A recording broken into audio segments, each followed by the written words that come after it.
Hello, everybody. Welcome to the stream. My name is Kismet, and I am exhausted. Hello, everybody. Thanks for being here. I appreciate everybody coming in. As always, going to have some fun today. We're going to have some fun. Me going invisible because my wife is calling me right now. I'll be right back, everybody. That was the best intro ever, but I appeared, and then at the exact second, my wife calls me. All right, I got a lot of stuff going on today. We're going to be cutting out early, around 1 o'clock, but we got all day to play some Satisfactory. I have a bunch of stuff going on around my house. I got to go and do a bunch of stuff. I was moving furniture all day yesterday, so I've got to go do something real quick, and I'll be right back. Sorry, everybody. My wife has the most inopportune timing. I'll be right back. All right, everybody, I'm back. Sorry, that's just like the most awkward start ever. How about we just start over? I'll be right back.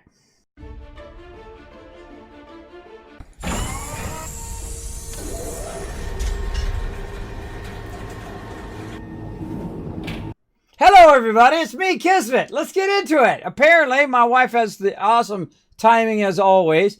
Calls me right when I'm starting the stream. She could have called me 5 minutes earlier, and it would have been better. But I got a bunch of stuff going on around the house. I had to move furniture around. We had a leak in the kitchen. We got peeps working on stuff. It's a nightmare, everybody. I'm so exhausted from moving all that furniture. Man, I hate furniture.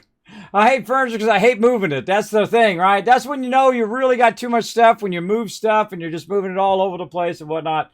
It's exhausting.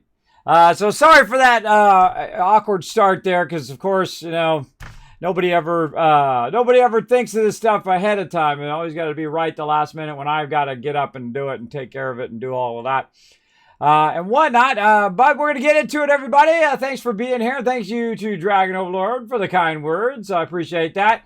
Game Fox 5. Well, then anyone seeing Wild Kismet? They did see me for like a minute, and then my wife called, and then I had to go let some peeps work on the house. So they're in there working on it. They're getting it going.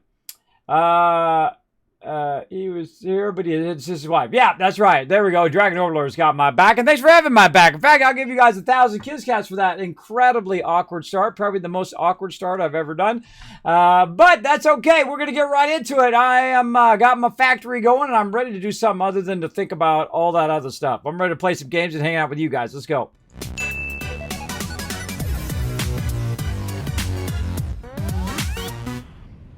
All right, Game Fox Pride, we're going to go exclamation loot in the chat to see how much loot you got. That's how you figure it out, because I know you're going to ask me that question in just a minute. I bet you are. Yeah, that's how you check it out, because you know I'm a super looter, so of course I would have a command called exclamation loot. There we go. Oh, there we go. That's why they call me Kismet. That's why they call me Kismet. I knew you were going to ask me that question. All right, so as you saw there, we're up in our tower there. We're working on our steel. Now look at this thing of beauty over here. We've been having lots of fun using walls and wall connectors and whatnot, running our factory around. Now it's bringing a whole bunch of steel up through here and making some plates on this side, and then making a bunch of rods on this side. And then over beyond this, it's also making a bunch of screws. Those screws are still feeding in there. Holy moly. To make about 900 screws per minute over here. Look at the big guy flying by. There he goes.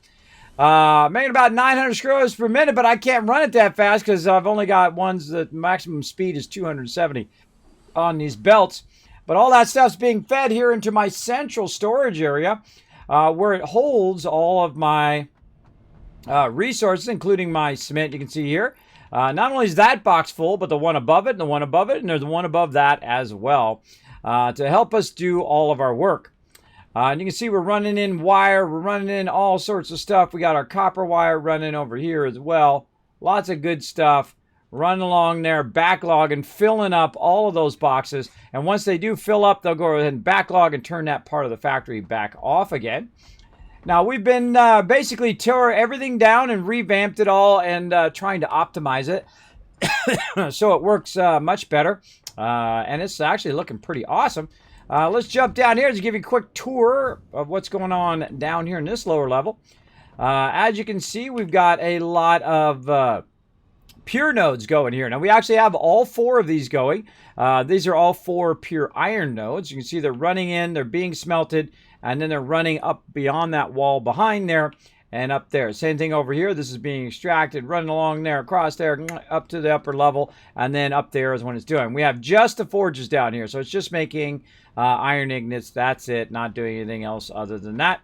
Over there, we've got our pure node for our limestone, aka our cement. And then over on this side, we have our pure node for our copper. Now, this is the more advanced area to start because you have to work more vertically than horizontally. So we're definitely going to work in a more vertical fashion, like so. And now we've got kind of our basics done, where we've got our, plates and iron rods and all of that stuff, and all of our copper stuff, all of our limestone stuff, all that stuff running over there. Now, what we left off last time is we were working on our steel production, and we basically figured out how much it was to run it into here. And that is, we've got 3 of these, right? So if we're running this through at 240, we want to see how many of these that we want to do, right? I think this one's 120, that one's 240. So we got 240 iron coming in, but we only have 120 coal right now. So basically we have to go to the lowest common number, right? So, hey Siri, what's 120 divided by 45? 120 divided by 45 is about 2.6666. I'm telling you, she's possessed. I don't know. But over here, we got it now to 2.666. Now, basically, that's 3. That's 3 of them. So then what we do is we take the number and we reverse the number in the opposite direction. And we say, hey, Siri, what's 120? Hey, Siri, what's 120 divided by 3? 120 divided by 3 is 40. Is 40. So we come up with an even number of 40. Now, I would rather do an extra one and then underclock them than try to make all the numbers magically work. I feel like that's a huge waste of time.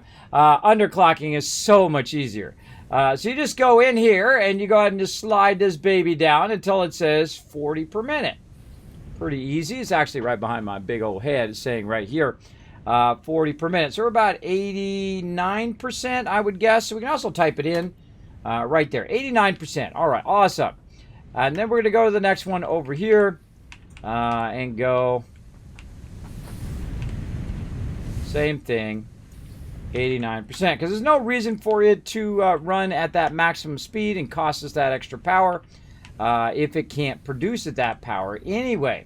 So we're going to go ahead and underclock it to 89%. There we go. Very nice, looking good. Now, one of the things that we can do, though, in the meantime, since we do have a lot of iron, is there's a backlog of coal on that other side. We'll go take a look at that as well. There's a backlog of coal in the boxes. And to burn through that backlog of coal, that's why right now it's doing that, feeding like that, where it's doing a little bit like that. That's because there's a backlog, and it's running at 270 right now. But I can't accommodate that 270 because I have it set for what it's going to end up being.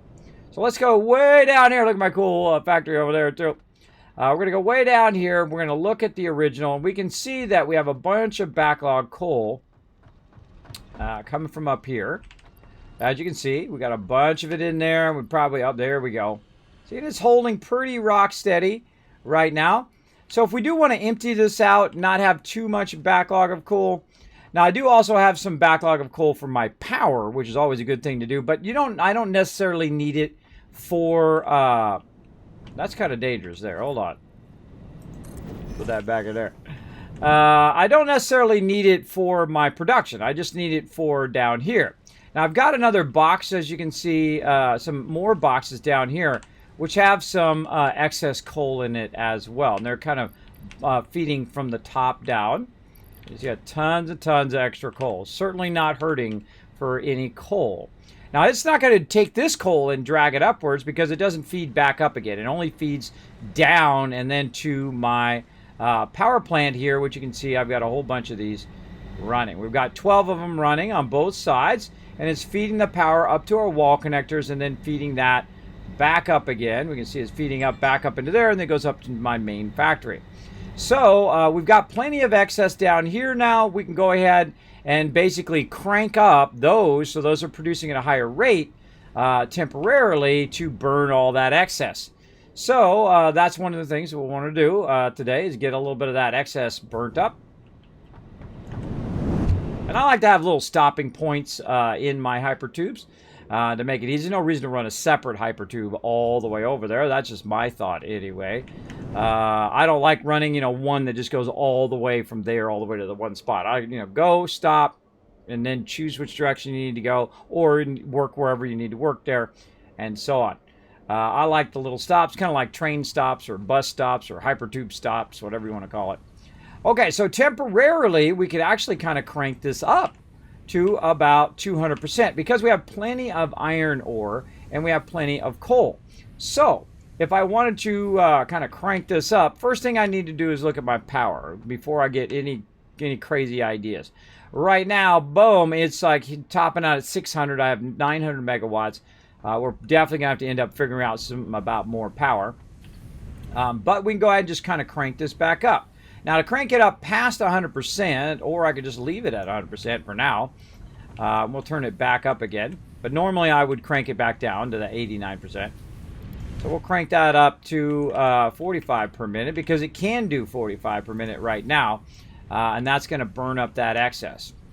Now, I probably should make it go even faster than that. And to do that, we're going to go ahead and run over here. And see if we got any of our boosters over here, our overclocking power modules, which I usually keep in a box way over here. Right there. All right, there we go. All right, looking good. And up here, they're looking good.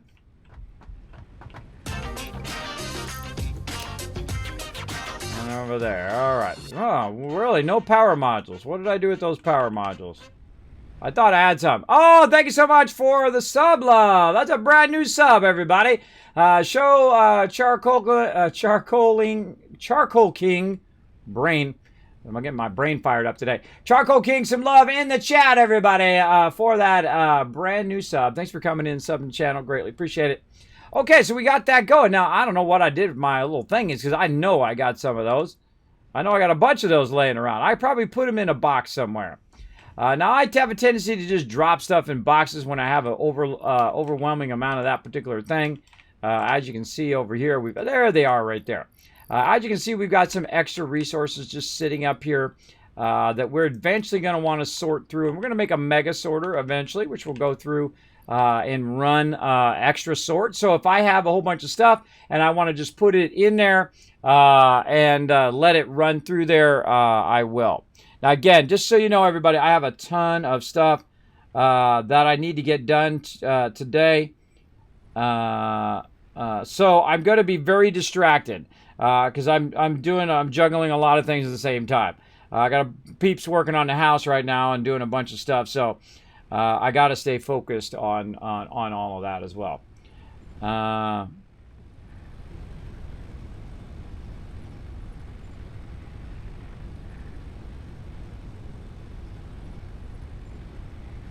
right.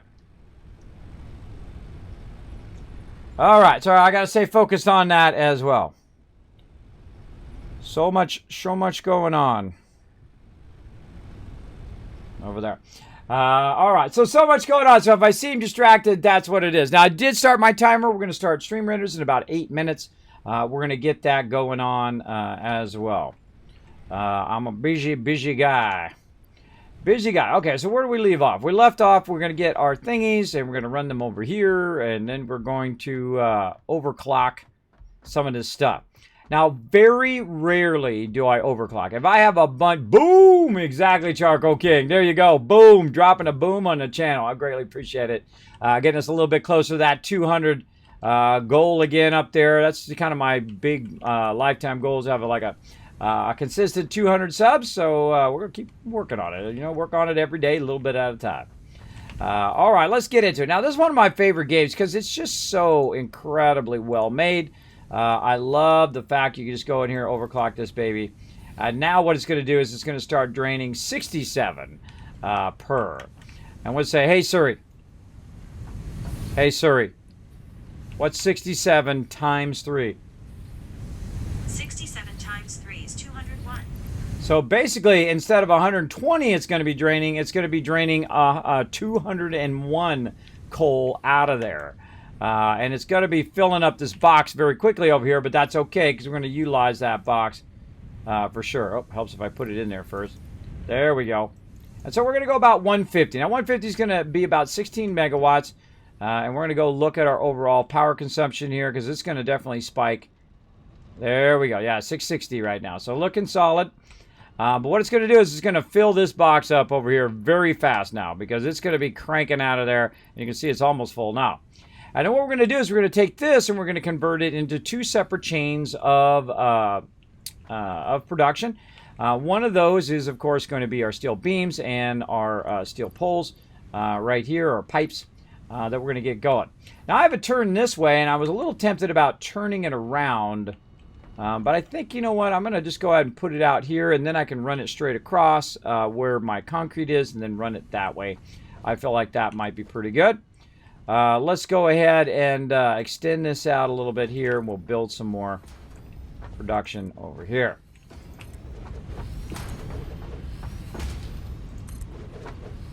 Now what we can do is we can build some temporary production while we're burning the excess resources.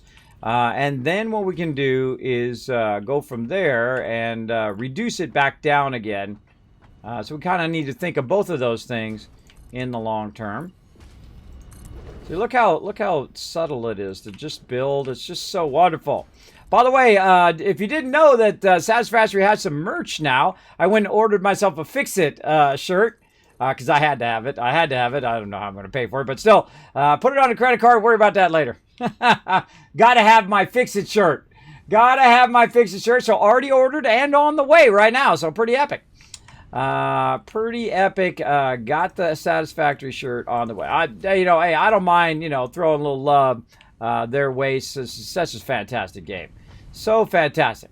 Okay, so we look at the overall output right now. It's 67.5. And we need to think about what we're going to do with the rest of it over here. So let's go ahead and take a look at our production, and we want to go ahead and make some steel. So we're going to put our constructors down, and we're going to look at our steel beams. Our steel beams come in at 60 per minute, and this right here is roughly about 60 output, right? So 67.5. So we have a little bit of excess in there. So if we think, okay, we've got 3 there, then we want to have 3 of these, right? And then we'll have a bit of extra. And so what I'll do is I could either overclock one of these to make up for that extra, or what I can do is just make another one, right? Make a 4th one and then equalize it between all 4. Now, the easiest thing to do is actually to just run it straight because, and very rarely do I do overclocking, but today I feel like we'll talk a bit about overclocking. We'll do that. Is just to run it straight in from this right into there and then raise it up to a point in which the input is 67 as the same as the output over here, right? And that's the easiest way. We've been talking about that a lot here on stream on how to make the numbers easy. Make the numbers easy for you, right? There's no reason to go in and do all the fancy splitting, though you can do that. I've done it many times. But what you can do is literally just run it straight in into there. But let's go ahead and work a little bit also on our walls over here. And I like to have a little bit of an overhang. Oh, we're going to need some concrete. Well, luckily, we've got 4 boxes full of it sitting right over here. Actually, we probably got some hiding in here, too. Let's go see. Oh, yeah, plenty of it in there. Sort that. I don't know why I always take that all the way out every time. It's like a habit. Just take a little bit back in so we don't, when we're taking stuff in and out, it won't drop it on the ground. So let's go ahead and run this along here a bit. Like this, keep us from falling off. And then we'll go ahead and look at this and see if this looks lined up to me. Maybe. Right through there. Might need to go a little left. Yeah, definitely a little left. Okay. Now here's another little trick you can do. You can go ahead and just put a splitter here and line it up visually from the item. Like that. And that splitter is going to allow you to line up your constructor a lot easier. Like this. And then I just take the splitter out And you can kind of follow along what I'm doing. Now, I'm not going to even worry about the number. I'm just going to run it at its maximum speed. Whoosh! Right? So that just came out its maximum speed. Now, over here, what we're going to do is we're going to go ahead and use this wall over here as our thing. So instead of running a power pole and doing all of that, we've been using our double wall connectors, which are very, very fun. So I'm going to put that double wall connector there. I'm going to take this out temporarily. And then we're just going to go ahead and run that connected to the outside. Now we won't even see it once we put our walls back in. We won't even see it connected out there like that, which is really cool. And then we go ahead and run this to our first one, and we're going to tell it steel beams, and then that's going to just absolutely crank. Now right now it's at 60%, but we're going to go ahead and put one of those in there, and we're going to try to find that exact number that matches this, right? So 67.5. It's going to be pretty tough, but we'll go ahead and work it. We'll work it a little bit. Let's try 105%. Now you got to wait for it to go through a cycle first before the number changes. And it was 67.5. So let's say 110%. Now I can figure out the math, but it's kind of fun just to scroll it up and see where you're at, right? 110, 111. Oops, not 11. 111. There we go, 111. Now it's going to go really slow. See, because I made that mistake. Oh, God. Oh, God. Patience is a virtue, everybody. Patience is a virtue. Afternoon all. Happy Star Trek Iguana Awareness and World Physical Therapy Day. Which one is more important to himself? I'm going to say Star Trek for sure. Though I did go to physical therapy when I did get my, when I did have vertigo, and it did help me a lot. So big love to all the physical therapists out there for sure. Got him set to Benny Hill speed? I do. Because what we're doing is we're not doing numbers today. We're doing non-numbers today.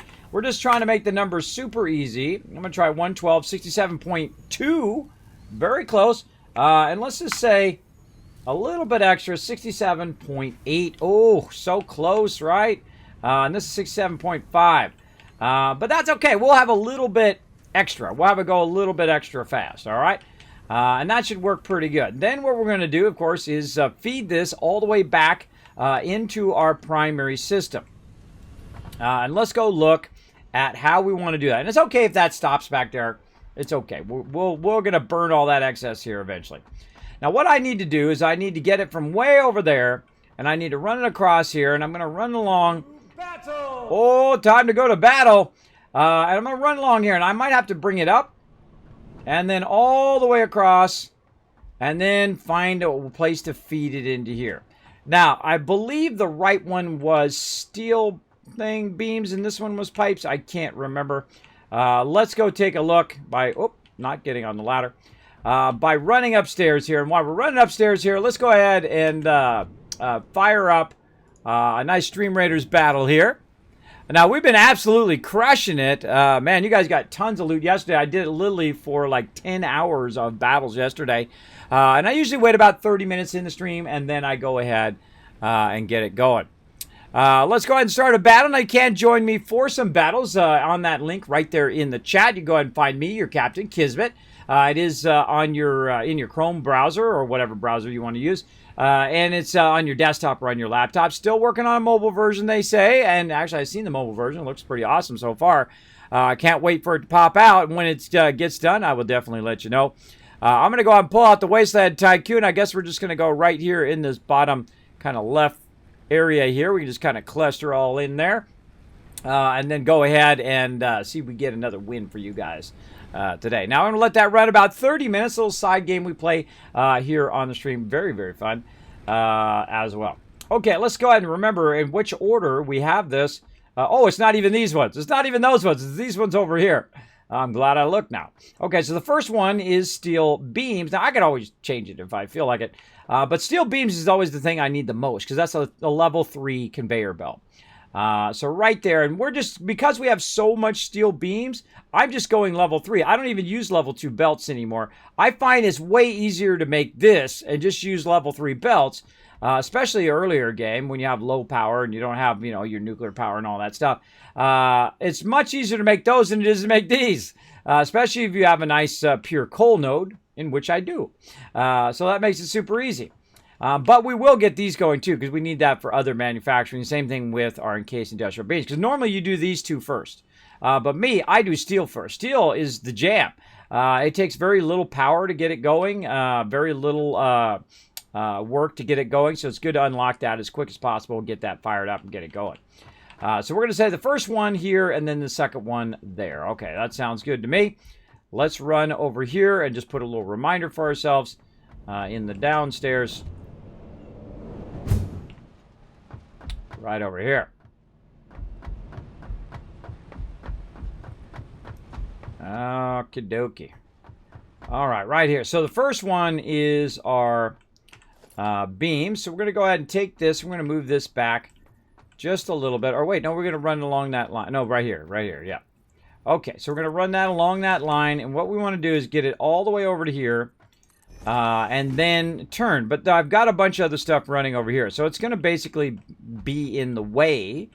But there's no reason I can't just bring it up and then bring it down. It's not like fluids, right? It doesn't have a lift in your conveyors. Your conveyors always go at the same speed. So I could run it real high, or I could run it lower, but I don't want it to block my road. You notice the yellow? Those are my roads. And I want it to come up real high there and then work its way back down. And this one's turned the wrong way. There we go. And work its way back down. So let's go ahead and fill in a little bit of this upper structure now. And I use a lot of foundations, as you see. In this particular playthrough, normally I do not. Normally, I'm not playing as much with the wall connectors and all of that stuff. We've been really saying, okay, let's use less stackers, more wall, more stuff as well. Can you go half percentage? Oh, I'll go show you here in Arthas. Here in a minute. I'm going to go back and we're going to run that here in a minute. Let's go ahead and bring this across as well. Bring it all the way across. Like this. Oh, I got this one. These going this way and those going the other way. These are going the wrong way. You're like, what do you mean, Kismet? Well, in everything that you do, you want to think of direction, of which direction you have stuff running. Now, also what I'm going to do is go ahead and put a level 3 belt across there. And that's going to remind me of that. Now, the biggest thing I was worried about was running out of these steel things, because I will eventually run them out of them. So that's why I got to get that production back up and running. So we need to get this going, but we also want to make sure we don't block this, because eventually we're going to be feeding it back into here as well. And so we'll probably be feeding it around this side and then bringing it in. So that should be okay, because we want to feed from one side, feed from the other side, so that the two belts don't get in the way of each other. So this is our primary belt here, and we're going to try to bring that down from up here. So let's do just a little bit of testing here. Now, one of the things I always suggest is to work from the end first, and then do that.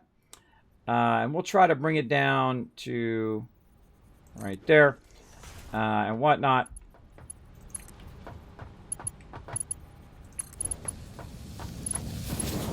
Like this. Across there. Like that. All right, that actually looks pretty good. I like that a lot. And that's going to be pretty good. Now, we also need steel beams. But we'll put this up nice and high.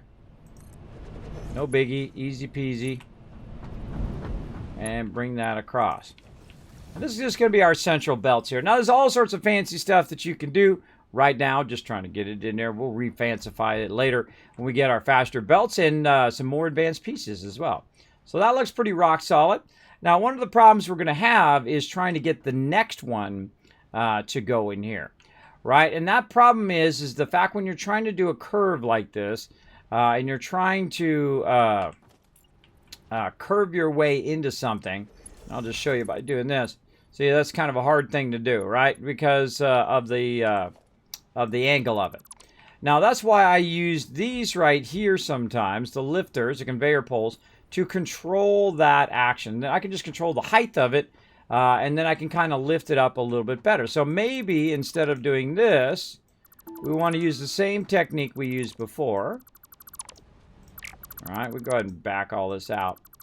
Use our same technique we did before over here, and we start at a certain level.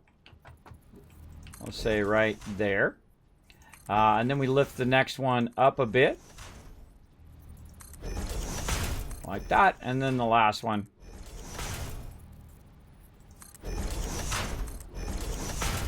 Up even higher. And we got to watch out, though, because if you lift it up too high, it won't be able to come down to that level. But you can see it's working right here. I've got my limestone coming from there. Rods and plates all coming from those different directions, being fed in there. Looks good. Looks good. So we'll go ahead and go with that same technique. And if you notice that my belts over here are at 3, so I don't really have to worry about anything else. So now I want to take this and do this basically the same thing I just did and just connect it back up into here. Make sure it's not clipping through the wall or anything like that. Down it goes, connects well. So then I can bring the other one over the top of it. So we want to kind of basically do the same thing and kind of think about our next level that we're going to do. And I could probably do it from back here. Now, again, I don't like to have anything clipping. Even the stuff on the belt, I don't like to clip. I know, I'm that kind of purist. I don't like to clip anything. I'm sure some of you are as well. They're like, yeah, man, I don't like anything to clip. I'm hardcore, bro. I know you're out there. All right, let's just go ahead and take this all the way up. Right over here. And then whatever we're going to do on the third one, we'll just leave a little placeholder there for it. And we'll come back and work on all the rest of that. All right, there we go. So we've got our 3 lines perfectly going into there. I'm going to leave these other 2 lines, or that, last line disconnected. And I'm just going to go ahead and put line number 2 in there. And these lines are already connected over here. So it's going to feed in from the bottom and then work its way up to the upper level, which is what holds all of my kind of main storage for when I'm building more advanced things, like stuff for the space elevator. All right, so that's still looking good. Let's go ahead and keep backlogging here, or back running. I'm going to take all this out, by the way.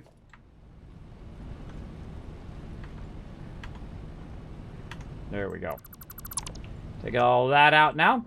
And okay, so this is our first line, and we want to go ahead and get that line to run over here. Now, I could run it way up there, but there's real no reason to run it up so high.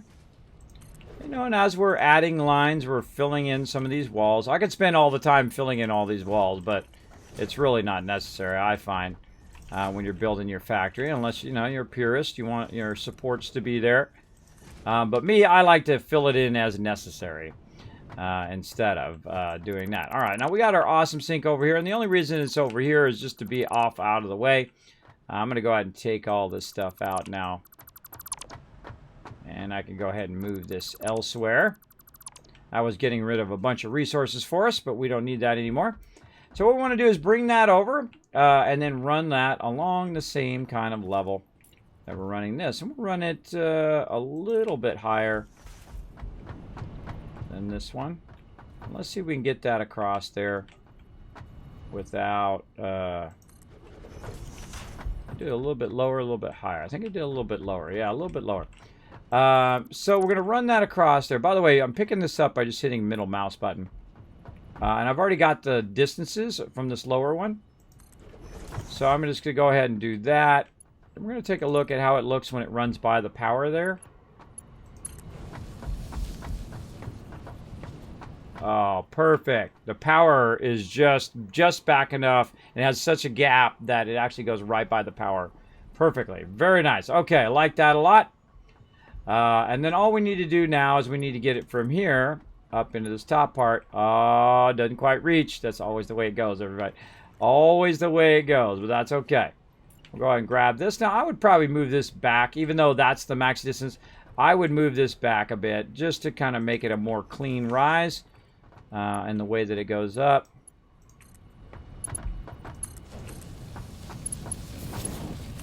Up into there. All right, there we go. Okay. And let's go ahead and just take a look at it from up here. Got our nice ramp. So yeah, coming down nice and solid, rising up over that stuff, delivering it over there. So nice. I like that. Now we need to do basically what we're doing here. Now this one's actually rising up from down below. So I don't necessarily need to put it in this little thing here, which we'll take a look in there. It's just a lifter. in there. So I don't need to put it in with that. I really want to run it to kind of the far side here, where I've already got the edge of my factory going on. So let's go ahead and just pick up some of these, and let's just finish out the rest of the factory here. Oh, I love how nice this building is. I love it every time. Every time I log in and I'm playing this game and I can do something like that so incredibly easy. I just absolutely love it. And that's really, I feel like, its biggest strength, is that its building is so great. It's so subtle, too, because all these little metal edges, if you roll over this edge, it knows it needs to go that way. If I roll over this edge, it knows it needs to go that way, and so on and so forth. That seems simple, but hey, there's a lot of games that don't have that. That make it so wonderfully easy for you to build. And this way you can just build, to your heart's content, not have to worry about all the technical, trying to put the piece down when it's really, really difficult for really no reason. Good examples like 7 Days to Die. If you try to do this in 7 Days to Die, it works pretty well, except for when you're doing stuff like on edges and things like that. Stuff that's difficult. Like when you're trying to reach over the edge or put a box in this direction. Next time you're in 7 Days to Die, try to put a box that way. Try to stand on the box and put a box in front of you. It's really tough. But here, boom, easy mode, bro. Easy mode, too easy. I just aim at the edge, and it is awesome.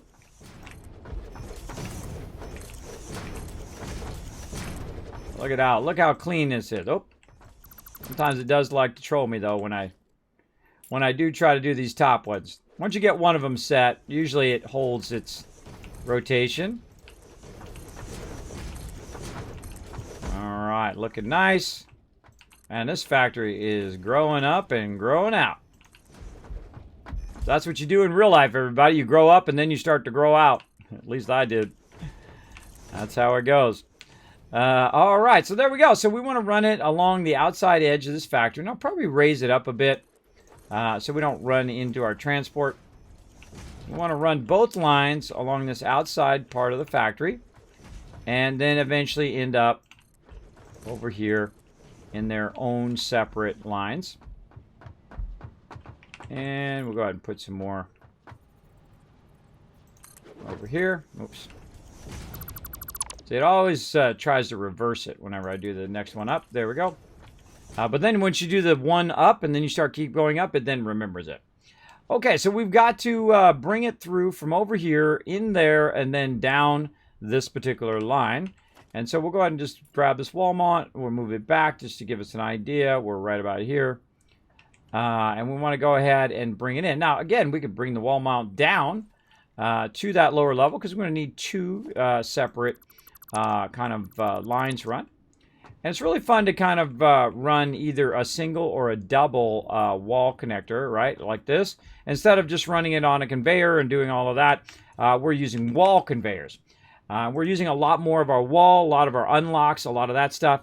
But I am going to need two. Now, because this is going to be kind of at a higher level, I could go ahead and just move it up.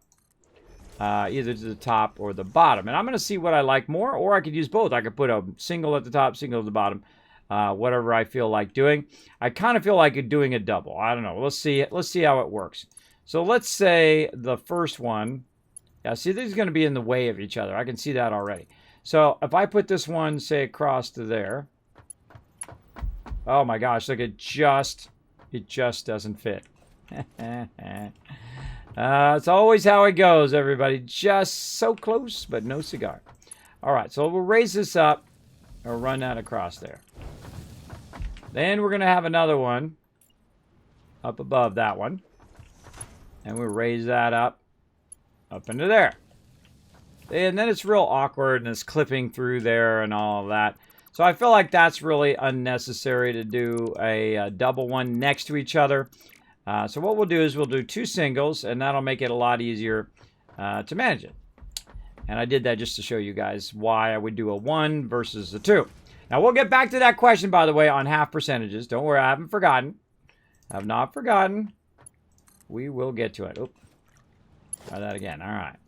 Now this time I'm starting from the end. I'm working my way backwards because once I have this done, GG, it's good to go.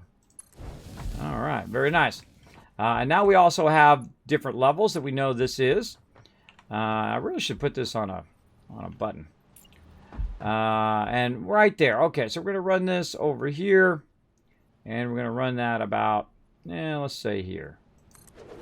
And then we'll run this into there. And this one. Right there. Alright, all that's looking good. Now we're going to have a problem right here, right? We're going to have a problem right there for sure. Because we've got our power there. And I don't mind moving stuff up, moving it around in such a way to go around stuff. Like that, no problem, easy. And then now we're going to go ahead and start counting these out. So 1, 2, 3, 4, 5, 6. And the reason why I count 6 is that's the maximum length in which you can do one conveyor line. All right, if I go any further than that, then they won't connect. There we go. Now I've already set the direction, by the way, so even if I go this way, it already knows to go that way. And that's why I did that, so I could preset the direction. All right, then we're coming across here. And let's go ahead and say right there and right there. No problem. That one there. This one here. Okie dokie. So, we've got 3 of these going, and this one over here. Now, whole production is stopped because now it's backlogged. It's backlogged with stuff. Now, it's going to be coming out at 16.9 parts per minute. So, I could just use the least amount of conveyors. But I literally have 500 of these steel beams, and I'm going to have a crazy ton of them here as well. Now, I could just run this across and run it over to there, but we don't do that no more, do we? No, we don't. No, we don't. We don't put stuff on the ground if we can avoid it. So we're going to go ahead and put it up here, and we're going to work a little bit more vertically. And you could probably guess exactly what I'm going to do. We're going to go ahead and just keep this going. Now, I'm just going to put it right here in the corner here to create a nice little corner edge. And again, we're going to try to do it in the right direction. There we go. In this case, because it's separate from this. So you want to make sure it's going in the right direction you're going to do it. So nice little corner edge there. We can make that even nicer if we wanted to by decreasing the angle by grabbing one of these and moving a little bit closer. And I always suggest that you experiment. All right, experiment a little bit with how close you move it and what the edge is and whatnot. And we could just fool around with that all day. I don't like having too many small segments because those small segments are the ones that you typically will miss when you're upgrading your belts later. So I like that. That's good enough for me. Let's go ahead and go with that. Now this one's going to run all the way across here like this. And it's going to go ahead and say connect. Let's go on the high side. Or actually, we'll go on the low side there. So they'll go on the low side here. Again, I just go back, middle mouse click, and there we go. So now what I'm going to do is go ahead and bring it out of here, and I'm going to bring it onto the conveyor, and then from this conveyor to that conveyor, and guess what's going to happen, everybody? Boom! There it goes. It is now running down the line at its maximum speed right over here. And it's just basically going to crank those out of there like nobody's business. Now, one of the problems right now, and you can see that it's separated, it's split apart. Where the pieces have a gap between them. And that's because I'm using a level 1 lifter here. Now, you always got to watch out for your lifters and whatnot. If one of the pieces of the puzzle are going a bit slower, it's going to slow your whole entire thing down. Now, let's get up here and take a look. See, that's got a separation right there. Get up there. I've tried. I just got up there a second ago. There we go. That has a separation up there, but look at this. See, this no longer has a separation here because now my output is matching my belt speed. Which is pretty awesome. Now, eventually, after it's done putting this out, this is going to slow back down again because there's nothing it can do. It just can't go. It just can't go any faster. 16.9 is as fast as it's going to go. So once it's emptied those 100 out, there we go. These belts are going way too fast, and that's okay because again, it's actually making those belts. Now what I'm actually going to do is I'm going to take the second one and I'm going to make another one of those, right? And we're going to crank those out. And then the third one is the one that's actually going to be the steel beams. So we're going to merge these together, these two together right here. So let's go ahead and take this out of here, right there, and we'll go ahead and utilize one of these. Try to line that up right over there. Make sure we've got our inputs and outputs going the right way. There we go. Very nice. Now I'm not going to use this right here, so we're going to take this out right there. And we're going to hope that this is in the correct line. It is. We're going to bring our power from over here and run that over there. Tell this to be steel beams. That's going to just start cranking. We're going to go ahead and put that in there. We have just enough of these too. Now again, this was 113, so we're going to go ahead and put this at 113. Now if I do 0.5, watch what it does. It just rounds up. So you can't do halves. So you can do a 113.1 and it will round down, right? Anything that's 0.5 and above, it rounds up. Anything that's 0.5 and down. Now, does it actually affect the output? Now, that's the thing to really check, right? So if we know that 113 is what we want, if we go 113.5, it's going to roll up to 114. Does it actually affect the output? The answer is yes, because it's actually going faster. Now, if we have it at 113 right here, and say we do 113.3 and it's 67.8 right now, does it affect it? It's not affecting the output. It's not affecting the input either. Let's say 113.4. Not affecting the input or not affecting the output. You got to wait for it to go for a full cycle before it updates. So really you can't do half percentages because it automatically rounds it up or down proportionally. So you might as well just put in a solid number without any fractions or decimals. And there you go. So we're going to go ahead and put this at 67.8 because we're coming in at 67.5 here. Very nice. And that's running into there, and that's going to start running out. And then we want to go ahead and merge these two together. And so we're going to do a conveyor lift, but we're going to put this one forward. This will start with a 3 this time. We're going to turn this one forward because if I turn it sideways, it's going to run into that. And we want to go ahead and just put a merger, nice and easy. Just put it right up here, easy peasy. And then that into there. And now it has plenty of speed because both of those together, 16, 16, roughly 31, 32 speed. And now you're going to see them go a bit faster. You're like, well, Kismet, it's going at full speed. Look at that. It's going at 270. Well, it's only because it had extra in there. And then once that extra is exited out of there, and this is why you use a faster belt, right? So all that extra gets zapped down the line. And then there's no backlog in the actual machine. It's a great reason to do that. Now, right in here, we've made a ton of extras that we can refeed back into here and utilize or use it in kind of an offline, what I call an offline or temporary storage. So what we're going to do is we're going to make 2 storages over here. We're going to make one over there, and we're going to make one right here. Now, this one's going to be for my stuff that I have on me currently. I'm going to take all that off. And then this is going to be for all of this stuff. And we're just going to move it right down here. And we're going to take this one out. Very nice. And then we'll get all of our stuff back over here. Put the rest of this by holding down Control, left click into there. And then where we go. All right, one more here. Now this one's going to be, oh, we forgot to do our splitter. All right, take your splitter, eyeball it, line it up nicely. Put your splitter in. There we go. And then go ahead and grab this and it will help you line it up. Off that splitter. And then also you see the other line, the other green line is helping us line up across all of our constructors as well. So they're all in the same spot. And out of this one into there, boom, that's going to go real fast. Again, more power from over here. And we're going to be getting pretty close to our power once we have this done. And there we go. So this one over here is going to start producing steel pipes. Now the thing about steel pipes is they're outputting at 20 per minute before I boost it, right? So let's go over here and take a look at what we got to boost again. Again, 113, so we're hitting that 67.8. And so we'll put our last one in there, and that worked out nicely. 113, boom. Now it's coming in at 33.9 per minute and 22.6 output. So you can see that the math of this one is different.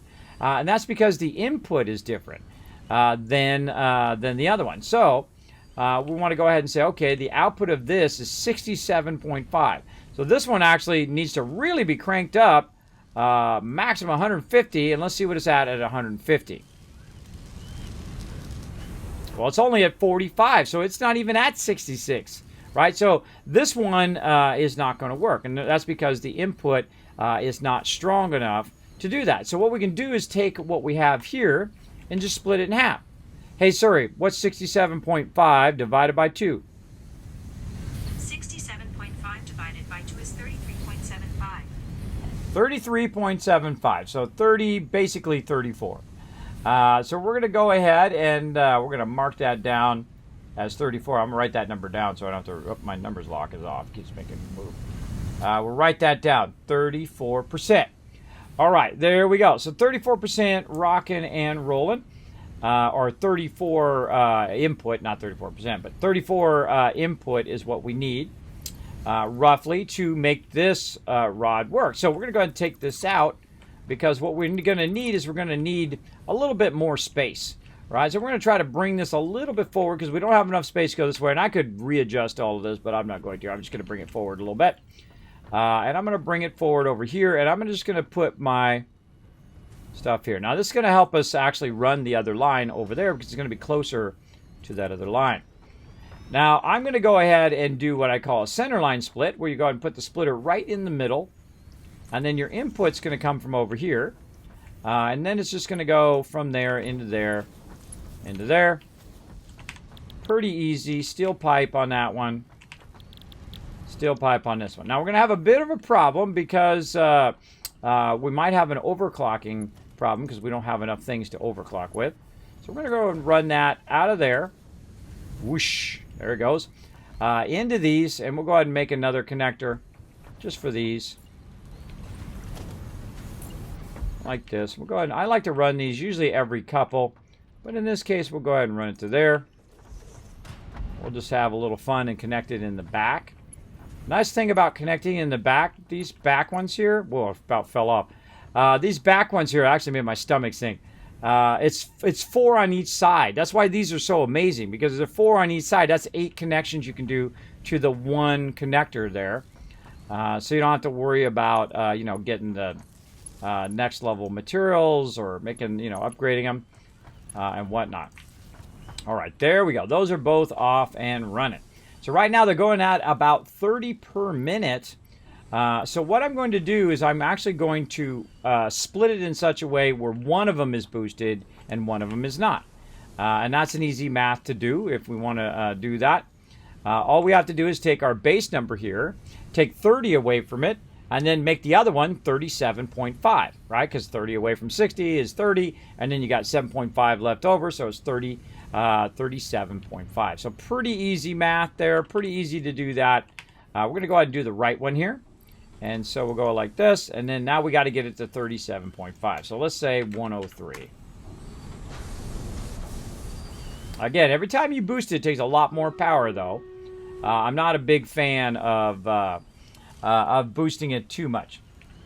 And typically I don't overclock my stuff, but right now we're going to go ahead and basically overclock these. Now we're going to have to come back later, by the way, everybody. We're going to have to come back later and readjust all of this when it's actually burnt all those excess resources, because all of the numbers will not work out as it is now. Let's get this really cranked up. There we go, on the dot, 37.5, very nice. I really don't like to do on the dot. I like to do a little bit extra, right? A little bit extra so I know that it's producing a little extra, so it's burning any excess that might build up as a backlog. So it'll start diminishing as opposed to gaining thing and then causing it to backlog my thing. So we're going to let it run like that, see how it works out. Let's go check our power, and then we're going to do our battle here in just a second. Let's get it going. It does kind of ruin it for other games with building in them. I know, doesn't it? Okay, now, yeah, we're peaking out there at 630. Looking solid, though. Looking pretty rock solid. So now we've got both of our things going on here. Looking good. Now we just need to bring this up into the thing. So we're going to go ahead and do our lifters. And we're just going to make those nice and straight. And again, I'm going to do a center line instead of an inline on these. What I call a centerline merge. So first thing I'm going to do is take the merger over here. And I'm going to go 1. I'm not going to count that 1. I'm going to go 1, 2. And then lift this up. And that's going to be about right. Yeah, it looks good. Looks good. And then we're actually going to move it to the center. And then the only one that matters is the top one. Is this middle top one right there. And then the rest of this I'm not even going to use. That was just there to help me line that up. And then that one out. And then that's it right there. Boom. Into there. Into there. Now what's my numbers at? I don't care. I don't care what the number is. You know why? Because I'm going to be going way faster than those numbers anyway. So I'm going to be going at a Mark III.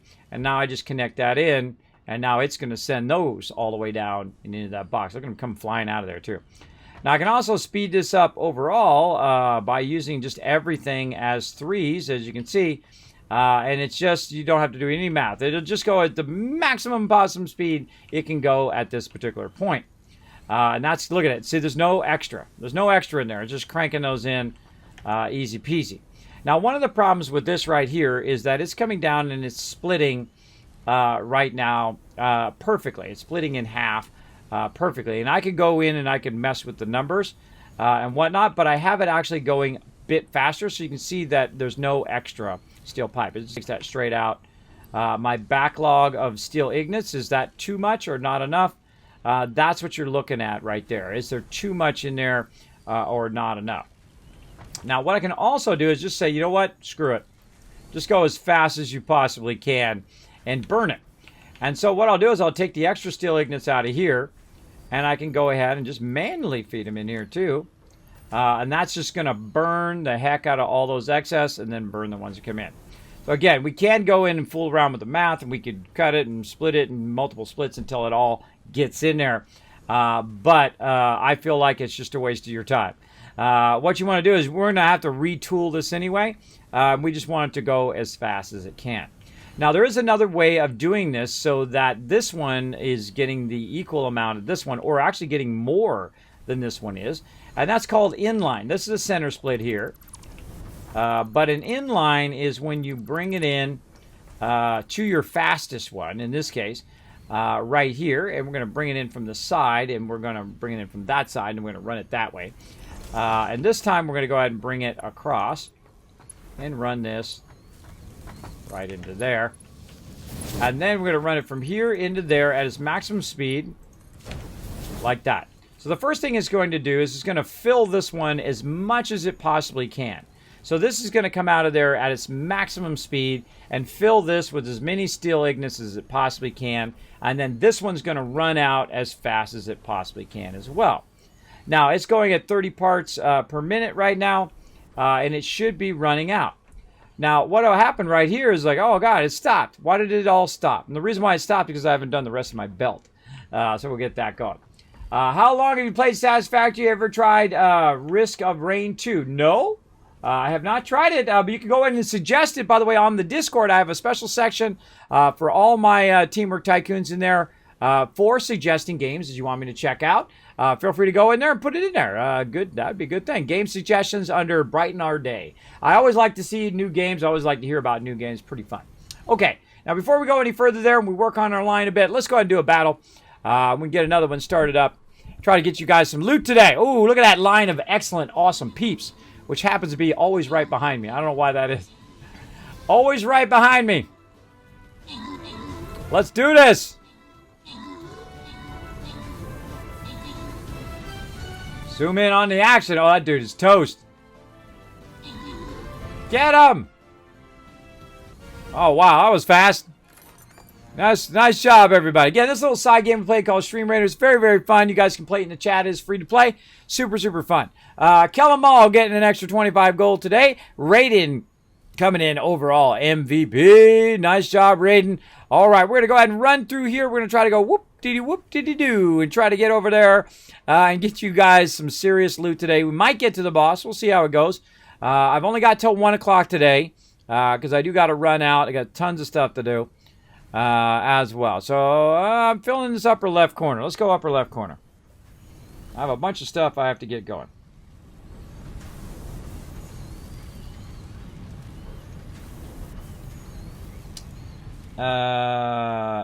Yeah. All right. Just following up on that.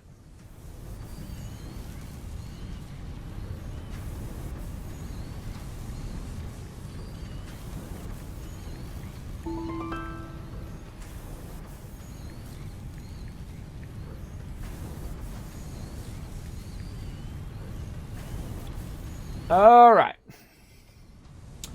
Okay, so again, I got tons of stuff going on today, so if I have to pause or go AFK, my wife called me right as I started the stream, too. I had to let some peeps in down there to work on the house. But such the way it goes. Hey, JC Hunter, what's up? What's up? What's up? Okay, so we got our stream raiders going, and let's get back to our factory. Okay, now it's stopped over here because we got to make sure we run our belt so that it runs it all the way into the box. Now, the cool thing is the only thing we need to do now is just go ahead and keep this running. And because we've done it at this kind of higher speed, it's going to go ahead and run any excess as well. If I do it at speed, the excess will start to build up right now while I'm doing all of this, right? And typically this is why I like to take care of the belts first before I start it up, so it doesn't build up too much of a backlog. Again, we'll just keep adding in this as we go. And we'll just take this all the way up, you little. I just noticed it switched my direction. We gotta fix that. We gotta fix that. No switching my direction, Gabe. Switch it again? Ah. It loves to switch my direction of my walls just to drive me crazy. Okay, there we go. Just want it all to stay the same direction that I set it to. Okay. There we go. Oh, now we need to go ahead and put in all of our extra spots here. One up there. And we'll work our way to this one. There we go. And then put this one in. So we're just kind of mirroring what we have there. All right. I like mirroring it because I think it turns out pretty nice when you do mirror it like that. Oh, that one's a bit lower. I like to try to keep it at a consistent level. It doesn't have any effect whatsoever, by the way. At least currently it doesn't. It doesn't have any effect whether you take it up or down or left or right or whatever. You go straight vertical. It doesn't have a lift. Though water has a lift, so maybe one day they might add a lift to these conveyors. I don't know. I kind of like them how they are. I like them a lot. All right, so there we go. Look at them come firing down the line there. Now, they're on the top because they're the one that's the tallest, and that's why I put them on the top. And all of this now should be feeding across here into our main area. So this is looking pretty sweet. Well, let me type anything on Discord. Yeah, you got to go in and agree to the rules over there if you want to type something in. What you do is you go into the rules section. You're going to see a bit of the rules there. And there'll be a little green check mark. You hit that green check mark. You're good. You're in the Wasteland Tycoons or the Teamwork Tycoons. You're GG.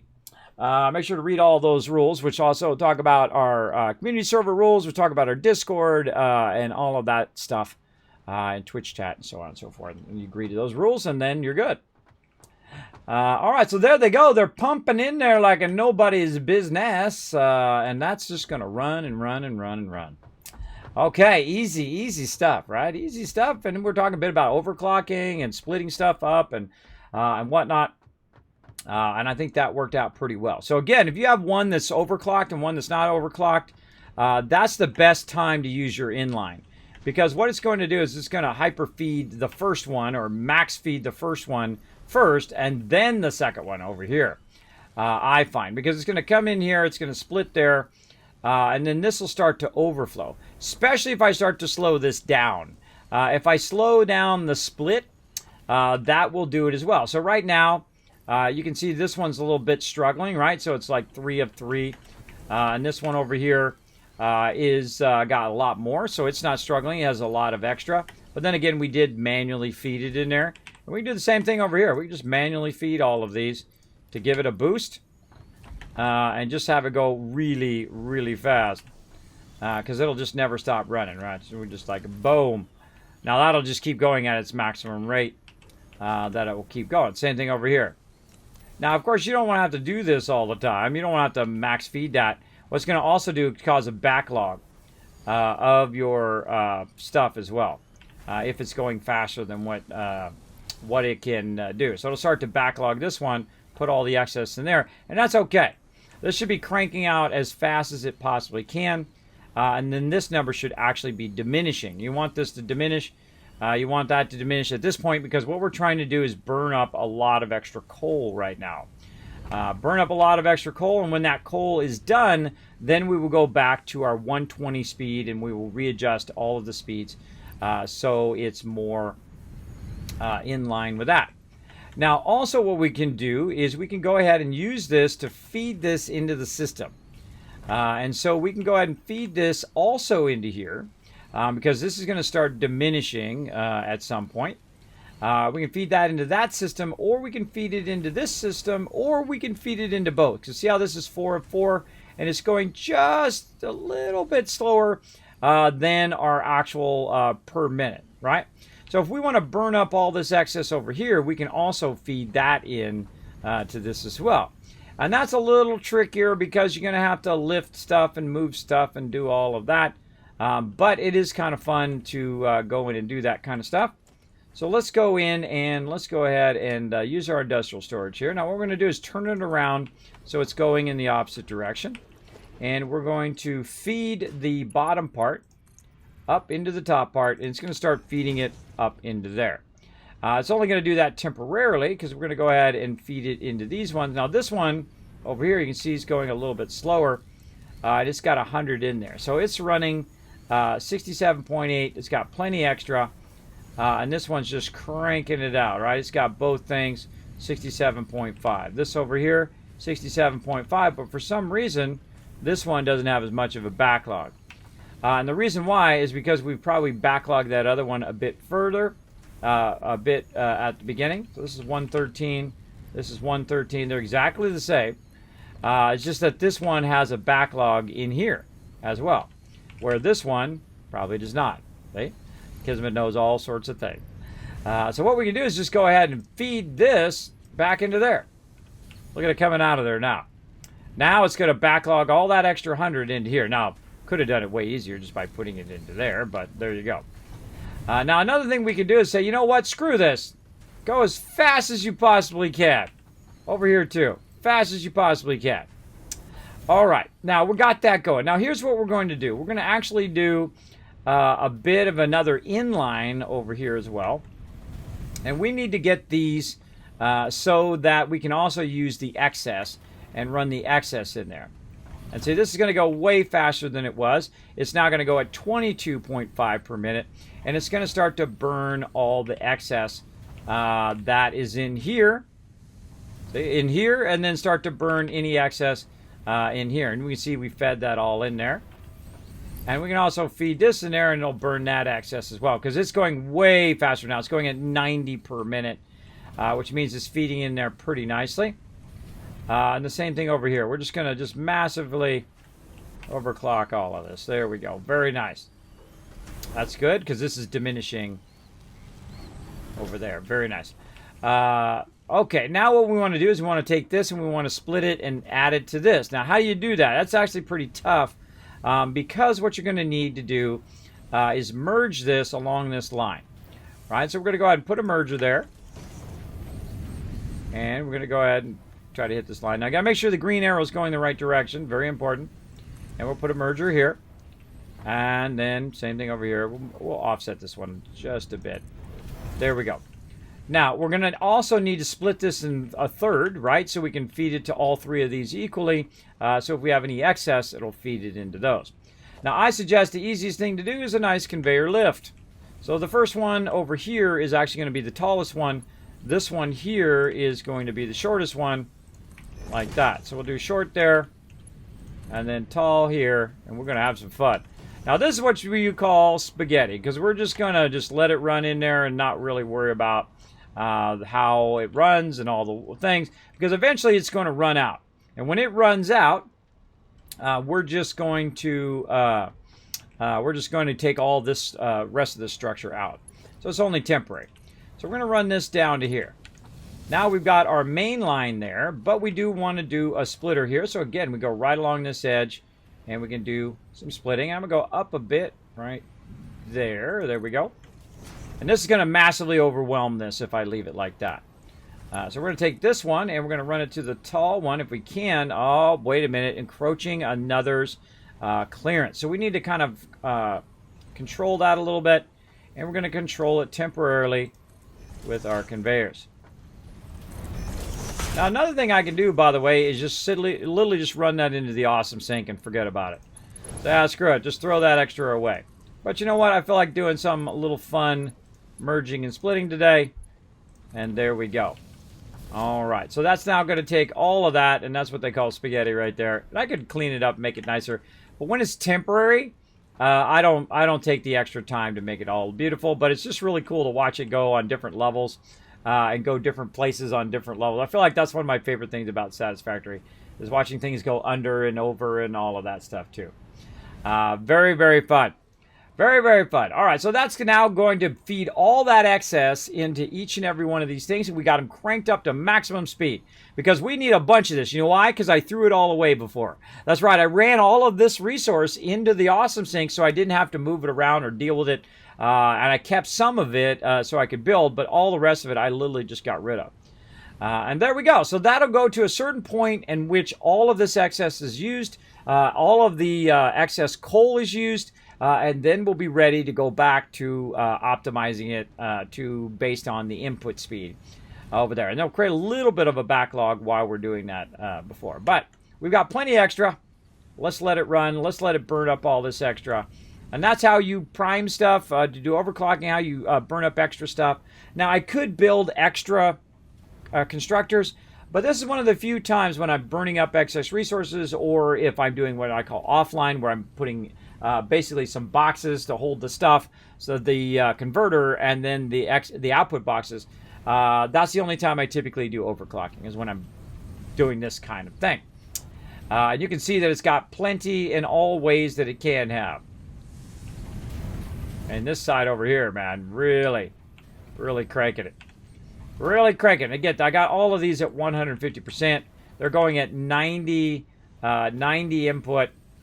And so, of course, while this is feeding, this is going to start backlogging and so on and so forth. But eventually, because the numbers are faster than which it can produce it, it will eventually clear all that. All right, this is looking good. Now, I wish I had another one for this one because I'd overclock that one as well. But we do what we can do, right? Now, look. See how, look, these are both full to the 100. That's a thing of beauty. That is a thing of beauty. And then this is going to keep running upwards. Up into here. Yeah, very nice. It's going out pretty rock solid. Yeah. Okay, burn up all that stuff. Now, we got our steel done. We got all that done. Let's go ahead and look up on our upper level and just make sure that it is showing up there and that everything we have connected in between is already set up properly. So let's go over here and check in on our boxes. Hopefully, they're going into the correct boxes. We'll find out. We'll find out in a minute.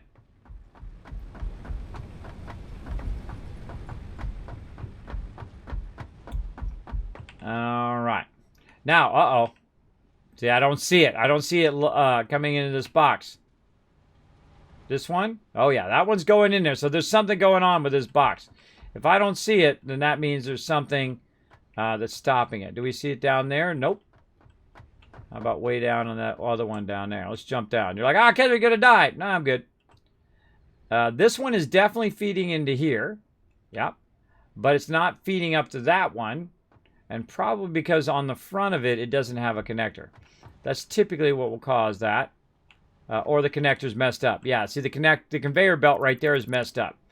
It's poorly connected there. Let's go ahead and reconnect it again. Now we should see that lifting. And that's why you always want to double check all of that stuff, because you don't want to let that run for 2 hours and then realize, oh God, it never made it to the top box. And why did it backlog? Why did it stop when I needed it to run to the top? Now, I like to have all my resources around my hub, so when I'm building stuff and I'm utilizing stuff, I like it to be nice and close to a kind of a central junction. There we go. I typically don't run raw ore, by the way. I don't run raw ore to my boxes. I typically convert the raw ore at the node as close as possibly can by forges or whatever, and then run the finished resources. This is what basically these are. Over here. Now, if I need these resources down the chain on some other thing, I also have some outputs down below where I can go ahead and output it from the boxes as well. So any overflow, or if I need to utilize all that extra resource, it will actually drain all the rest of those boxes down below. All 3 of those boxes can be drained, and this box will still remain with all of my resources completely filled. And that's what I want to do. I want to fill all the boxes temporarily or right now while I'm doing something else. Now, we got those going. Now, another thing we need to work on, speaking on that, we've got all of our base resources that basically come out of the node, converted either into one thing and then go to the next thing, like cable. Cable is what I consider to be a second tier item. Same thing with screws, because you start with your raw ore, you make steel rods, and then you make screws. Same thing with cable. You make your wire first, and then you make your cable. So that's a second tier item. So we've got all of our basics, and we've got our second tiers. Now we're kind of going to a third tier item, which are these. Now these I'd still consider to be a first tier, because it's basically you have 2 inputs, and you have a single output, and that object does not become something else, right? So steel beams do not become something else in this particular production line. It will later on, but for right now it doesn't. But the things that take multiple items that need to be produced ahead of time, like your iron plates here, and your encased industrial beams, that's what we're working on next. And we're definitely going to need more power, for sure, for sure. And will we get to that today? I'm not sure, but we'll see. We'll see. Let's go ahead and head back down here and just kind of scope out where we want to get that going on.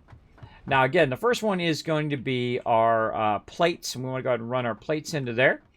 And I might run our plates on the inside here, because we don't need it up there, and we don't need this up here anymore. We were just testing that before. And so we can go ahead and run it on this inside edge, if we so choose. Or we can bring it around from the other side, right? Bring it around from the other side. And run it into here as well. I think those are... Got those going that way and these going this way. I think I wanted it like this, and somehow it got turned around down there. I'm not going to fix that right now, but we'll fix all that later. So basically what I want to do is I want to get those right here and right here. So we're going to need 2 of those into there. And most likely what we're going to have to do is take out our stackers again and put our stackers in to control the way that it comes in to the side here. Now we can also bring it in from back here, since these ones are coming down and going into there. We can also bring it around, and that's probably what I'll do. I'll probably bring it around here, and then it will end up in these right here. And we can also back them up back there if we so choose. Okay, so now we need to decide what do we need to do to make the next step of item. Now we can go ahead and just make ourselves a little play yard, as I like to do. You can also look it up by X. If you want to look it up in here, in all of your parts and stuff. Me, I like to put it down. That's just my style. And we'll go and look in here and say, okay, we're trying to make some reinforced iron plates. Can we make them in here? No. As you can see, it's actually not done in there, because reinforced iron plates take multiple items. The constructor only is a 1 input, where the assembler here is a 2 input. So we need 2 inputs of iron plates and screws. So we need 60 screws and 6 iron plates to make that happen. And that's going to be really easy, considering our iron plates are completely full now, and our screws are completely full as well. And so we'll go over here, we'll look at this, and we'll go ahead and take a look at our output, and we can see that these are all maxed out. If I see it running out here at the bottom, that means it's all the way down to the bottom, and nothing is being used right now. So basically, it's kind of a double purpose. It goes through there, it feeds it up, gives me the extra rods that I need when I'm building, but then also I can output it and then run it to whatever I want to whatever I want to do here. So let's go ahead and do this here so we don't accidentally fall down that hole there. Put that up just a little bit. There we go. And so we're going to think of that. Now, where's our screws at? We're going to go ahead and look right here. Oh, our screws finally backlogged. Very nice. I think our screws have finally finished. Yes. Okay, there we go. And so we're going to have that come out. Now, our screws are actually going at like 900 right now, or really 270 because it's the maximum speed at which our belt goes. So we have plenty of all of that. And so we want to make it and then run it back into the thing. So we want to make sure we leave ourselves a nice little road area here. So we're going to go ahead and leave. We're going to go ahead and block off our road area just to make sure, say, yeah, no building anything in between there. Though we could use our belts and run our belts around too. So we're going to go ahead and start basically right here. So we're going to go ahead and take our assembler. And we're going to need to leave a little bit of room probably in here because we'll probably make this like a little bit of a thoroughfare there to run. And I'll probably push this forward just by a couple so I can run it to the walls and then run it around behind the walls. So how many assemblers do we need? Really, as many as we want at this point. As many as we want to fire up. Now, these assemblers take a lot more power, by the way, everybody. So when you're doing this, it's going to take 15 megawatts to run this. How many reinforced iron plates I need right now? Not really that many, because I'm not really using reinforced iron plates, though I do need them for other things down the road. So we really want to get those kind of squared away and get it going. So let's say 2, right? So we want to get 2 of these running at the same time. So we'll get these 2 going over here. I feel like we'll move this one. Just right on the dot, just in case. Just to make sure that's lined up. Okay, so we need iron plates and screws. And so we're going to go ahead again and do our inline. And first thing we're going to do is do a lifter like this. And we'll work on our lifters here just a second. But then we're going to go ahead and do an inline split. Inline split is when you don't do it via the middle. I call that a middle line split, where you just put it and run it in it. Where an inline split is basically where you bring it in from one side, and then you just run it all the way along the back, right? And that's what we're going to do. So we're going to go ahead and just bring this up. That's pretty nice. And then we're going to go ahead and aim it in the direction we're going. So the input is going to be on this side. Oop, or not. The input's going to be on that side. There we go. Okay, the bottom 2 don't make any difference. It's the top one that makes the difference. And then we're going to go ahead and say, okay, we're going to go ahead, bring it in like that. Now here's a great little trick, by the way, is you can actually put another splitter up on the top like this to work the second area that you're doing, and that's going to work out very nicely. So the ones we don't need actually are the bottom 2. Don't need the bottom 2, so we'll go ahead and pull those out just so you guys get a better visual of how it's going to be. Then we're going to go in and we're going to get our wall organization here. And we could probably use, I feel like we go ahead and, I'm just thinking, probably use a 2 wall. Yeah, I think we could use a 2 wall there because they're going to be pretty separated. What do we need? What do we need for this? Over here again, we'll take a look. We need plates and we need screws. Now, this is going to come out of here at 270. I have a lot of backlog of screws. So we're going to have our screws go down here, right to there. And then we're going to have the screws come straight across. Now, see how nice that is since we've set this already way up in advance? It's going to make it nice and easy. Now, right there it says can't afford. I'm out of those plates. Like I said, I would eventually. Now, we've got a bunch of extra resources you can see in here.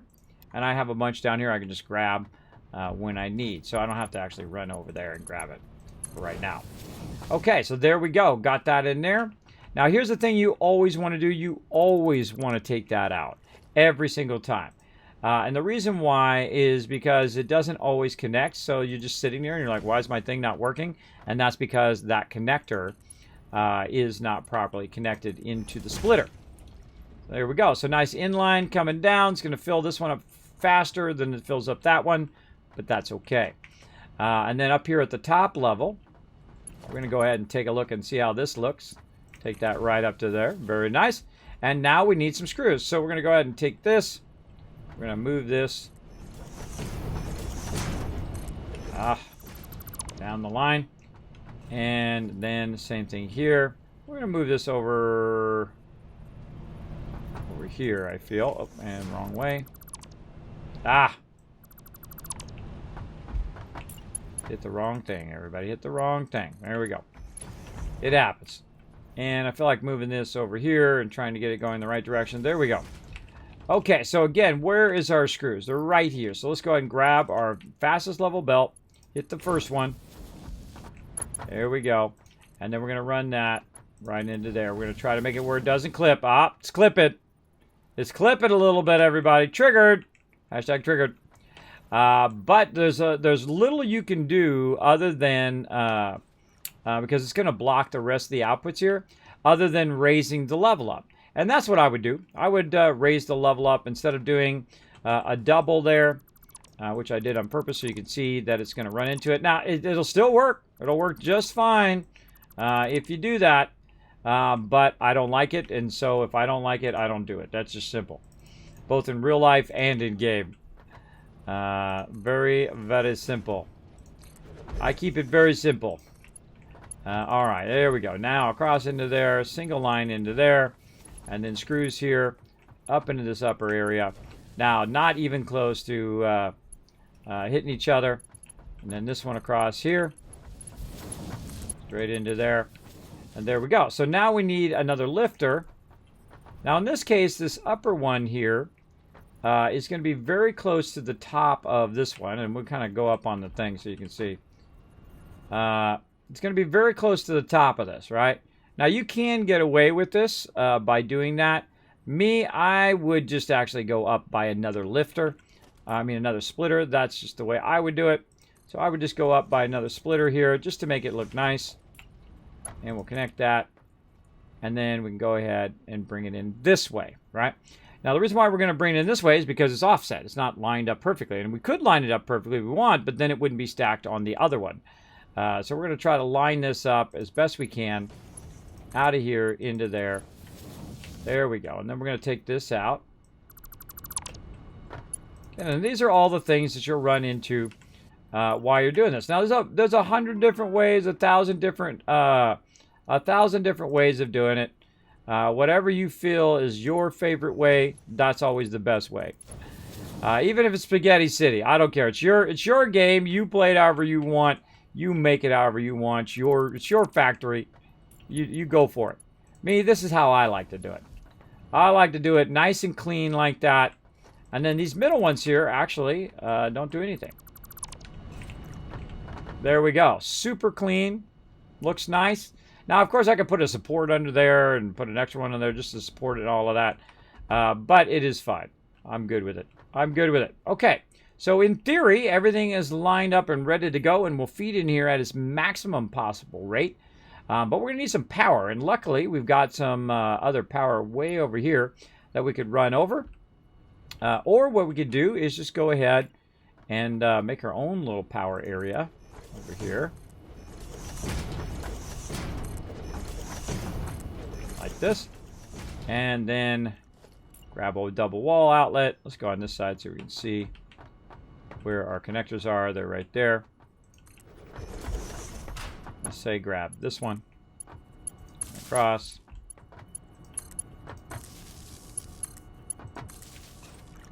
All right, there we go. Notice this one's gone green now. This one's powering up.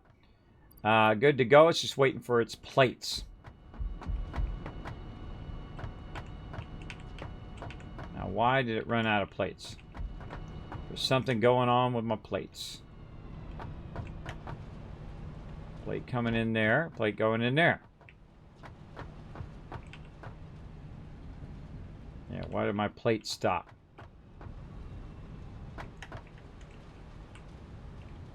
This one? Oh, I didn't tell it what to be yet. Plates on that one's good. Screws are good. Starting up. Okay, something over here. Plate's not working. There's something funky afoot. So let's go ahead and take this out. That's where our plates are being fed. Take that. That's an output, and this is an input. Reconnect that again. Take a look at it now. Oh, look, we've got the wrong thing connected, everybody. Wrong thing connected. Right? There's now some rods in there. So now you're screwed. Now what you got to do is go, oh, God, I screwed up.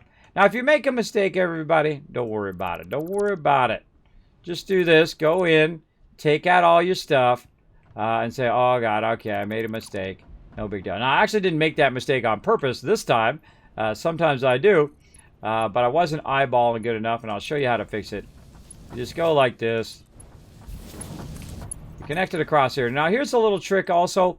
If you do make that kind of mistake, you just let your conveyor run a little bit, and it will take the rest of these rods out of the actual conveyor and run them to the end, which is what you want to do. Maybe grab some of these plates here at the end. It's going to let me do it. To see if there's any more rods hiding in your line, because sometimes they're hiding in the splitters. So it's kind of like clearing out the line a little bit. There you go.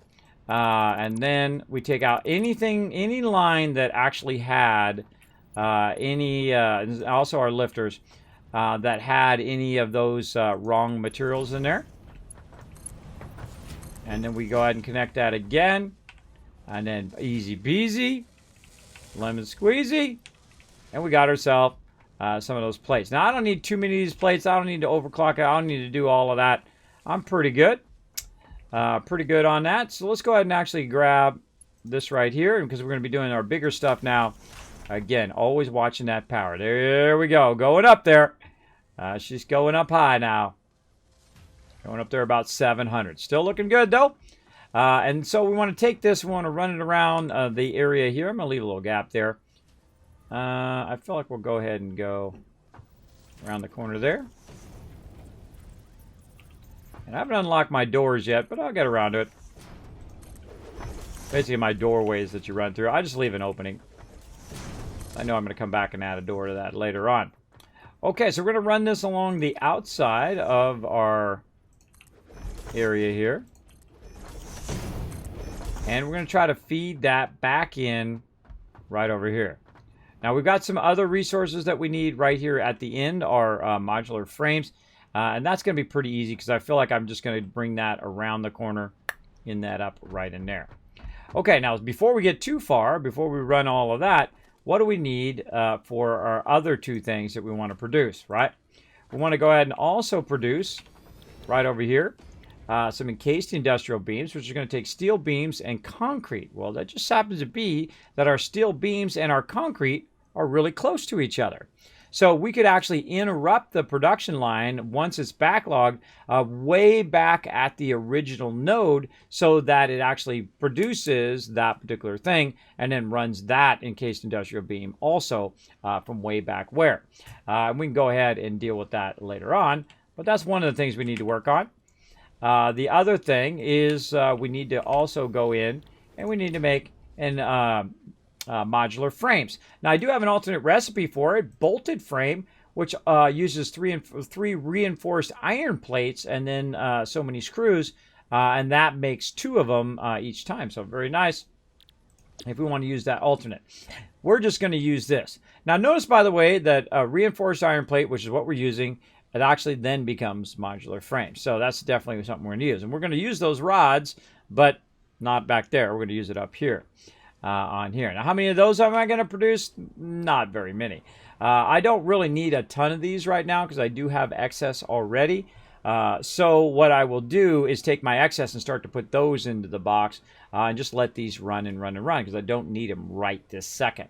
And what you can do, instead of just making 50 of each and everything when it comes to machinery, is you can make just enough to let it run for a long period of time. You can literally just start all this stuff going, and if your power is perpetual and you've got it going at a perfect sync, you just set it and you walk away. That's it. You just let the game run for 8 hours and you're good. GG. And I've done that before. I've let it run for a while. It's pretty fun. All right, let's do this battle. Let's hope we got enough peeps. Let's go.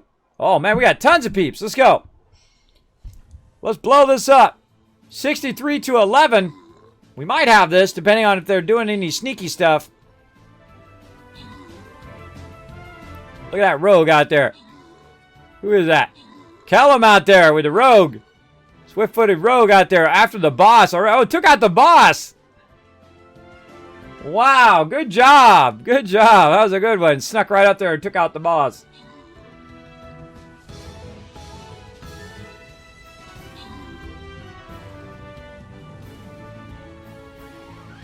Look at all these awesome units in there. Rotisserie G rocking the yellow fedora. Abba's Axe coming in. I butcher people's names. AU coming in. I'm going to call you AU. AU coming in also with the Epic. And coming in, AU Baz Axe. Bazax. AU Bazax. That's how I say it. I butcher everybody's names. Part of my charm. Thanks for being here. Here we go. Grant some rewards going to Bright Bottle Gamer. Get some extra gold. And AU coming in overall MVP. Nice job. Get you guys some gold now. Now, my job is just to kill the boss. Your job, get all the gold. I'm going to go right here. I feel like that's a nice clean spot, so I don't go through the chest, run down, kill that boss. You guys grab all the gold. And we'll keep going toward wiping that boss out. We'll keep it going. Okay, so basically all the stuff I'm doing back here will eventually feed into what's going on over here. So how many do I need? I need 3 reinforced iron plates per one of these by default. This is going to output at 5. So if we have 10 and then we cut that in thirds, you basically get the idea because this is coming out at 10 right now. We're going to cut that in thirds, and then we're going to fine-tune it over here because it's only it's going to have basically an extra 1 that it does. Now, that extra 1 that it does is going to eventually end up running off to the side. Or I can just do 1 because I don't really need that many of these frames I find early on. And they will start to backlog anyway. Even at 2 per minute, these modular frames are going to massively start to backlog, and I will have a ton of them at some point because I'm going to be doing other things while these are backlogging along the way. So what we'll do is we'll just start with 1. We'll see how that goes. And if we need to add another one, we will. So this way we're producing modular frames, but also producing in excess of our reinforced iron plates. And I'm going to show you how to do that in a way that it will basically optimize it all for you. So the first thing we want to do is think about, okay, how are we going to get these reinforced iron plates over there? What we're going to do is we're going to go ahead and run them up, and we're going to put them up on the wall like we've been doing with the rest of our stuff, utilizing that wall action. And we're going to go over here, grab a wall mount. I'm trying to practice so I don't get back into the habit of going to that menu too much. I try to stay out of the menu now and try to use my middle mouse button, which is picking stuff up.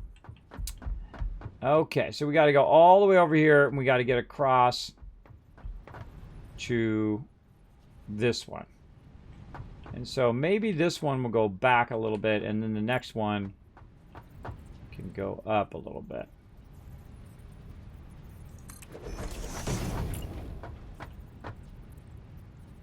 Yeah, I'd have to take that conveyor out. Let's take this conveyor out.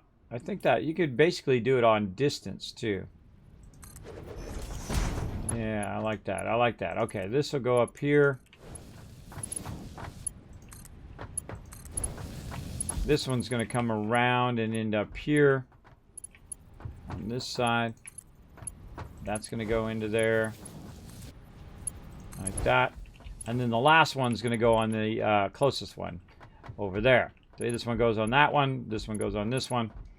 And so we'll go ahead and bring this out. Match up. Like that.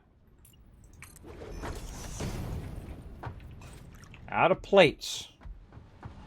That's not something that happens often. Unless you're early game. I got so many of these plates in here. Now what that's going to do is start up my plate factory, by the way. And the second that starts up my plate factory, because we're getting pretty close to our power, it could kick off all of my power. So good to know that.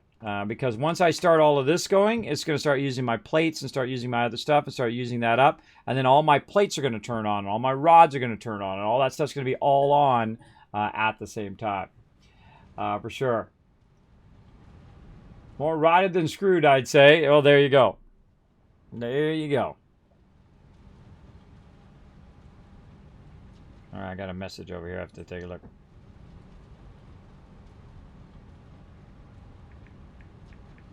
Oh, well, I might have to go even earlier.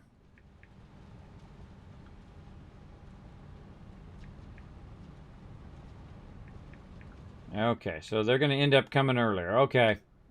Well,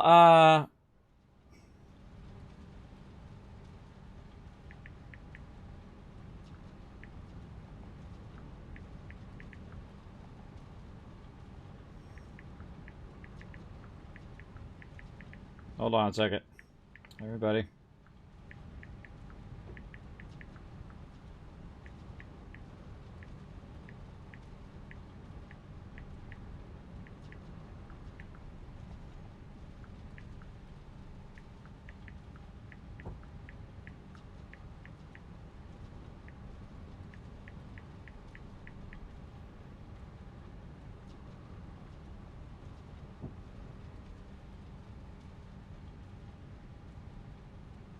Here's some banging, too. All right, I'm AFK for a second, everybody. I got to deal with this, and I'll be right back.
All right, we're going to have to cut the stream off even earlier, everybody, because I got peeps coming over and I got to micromanage it.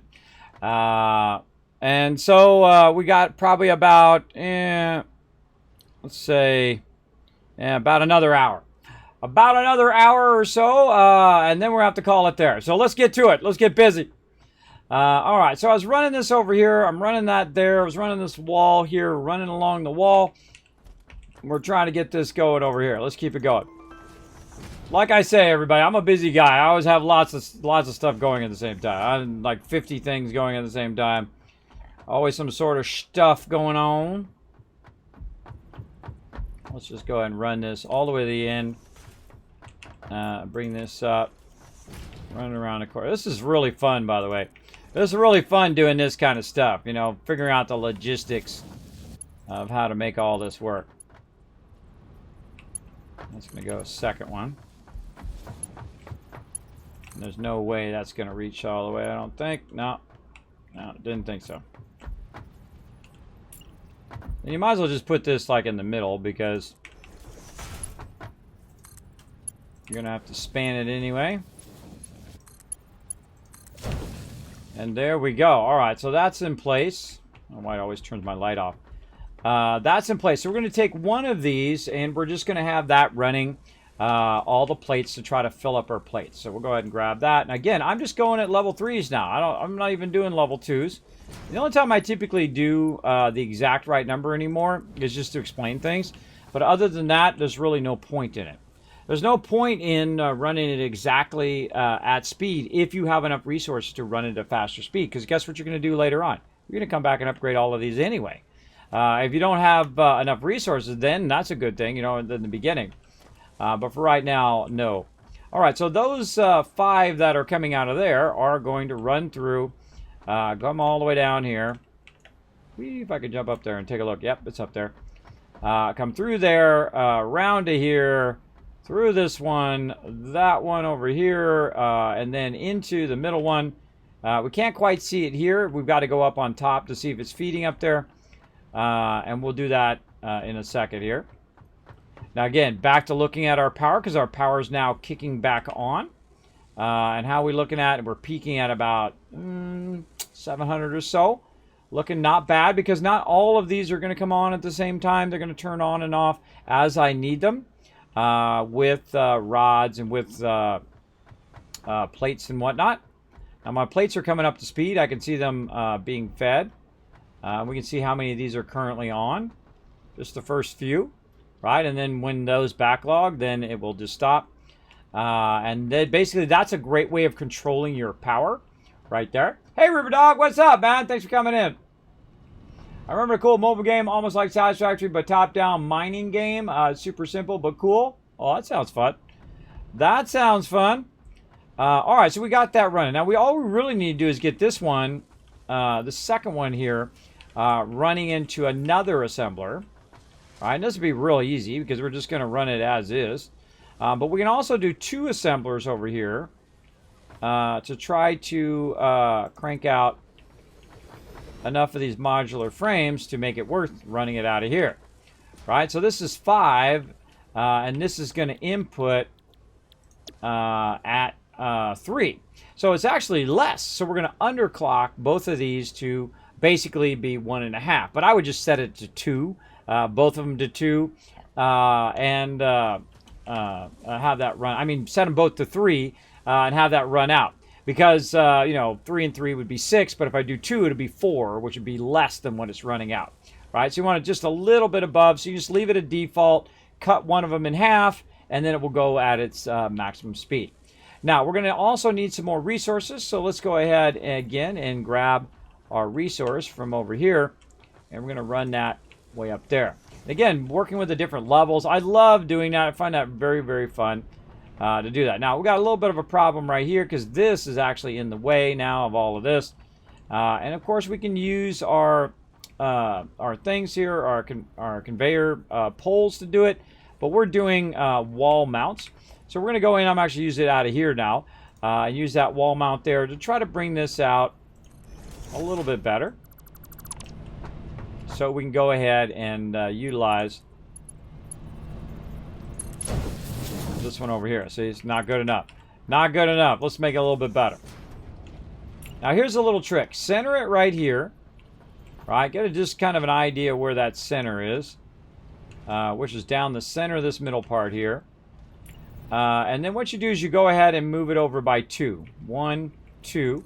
And that creates a nice 90-degree edge most of the time. So we'll go ahead and run that out. And that creates you a nice 90. So when you're bringing this one out, it's not being blocked. I find that works for just about all things that you're trying to make go perfectly 90. It's about 2 movements back. Now right here, I'm going to go ahead and start lifting this one. I'm going to lift it at its maximum speed. Again, I'm not going to worry about speeds on this particular playthrough. We're just going to do everything at its maximum speed. And that's just going to make that a little bit easier for when I'm running this up higher.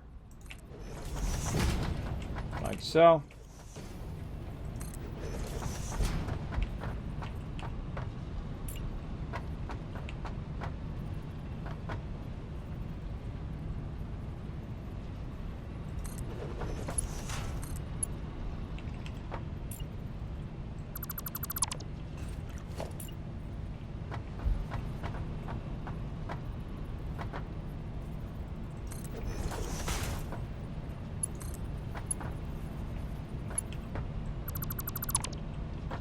kind of moving it further away so that the angle of that rotation is not so funky chicken. See? Like that. And it just, now in this case, you move it further away because of this angle here. You definitely want to move that further away, and then you're getting your nice 90 there. Looking good. Okay, now we got to get it to go between here and down through here and all of that. We can control that, and we can actually bring it down if we want using our wall mounts. Let's go ahead and see how that looks. See if I like that. We're able to not clip. Ooh, that is pretty close. Pretty close. Don't like it. Let's go down. Let's go down by 1. I can see where that mount's going. There we go. Let's go down by 1. See if we can get that.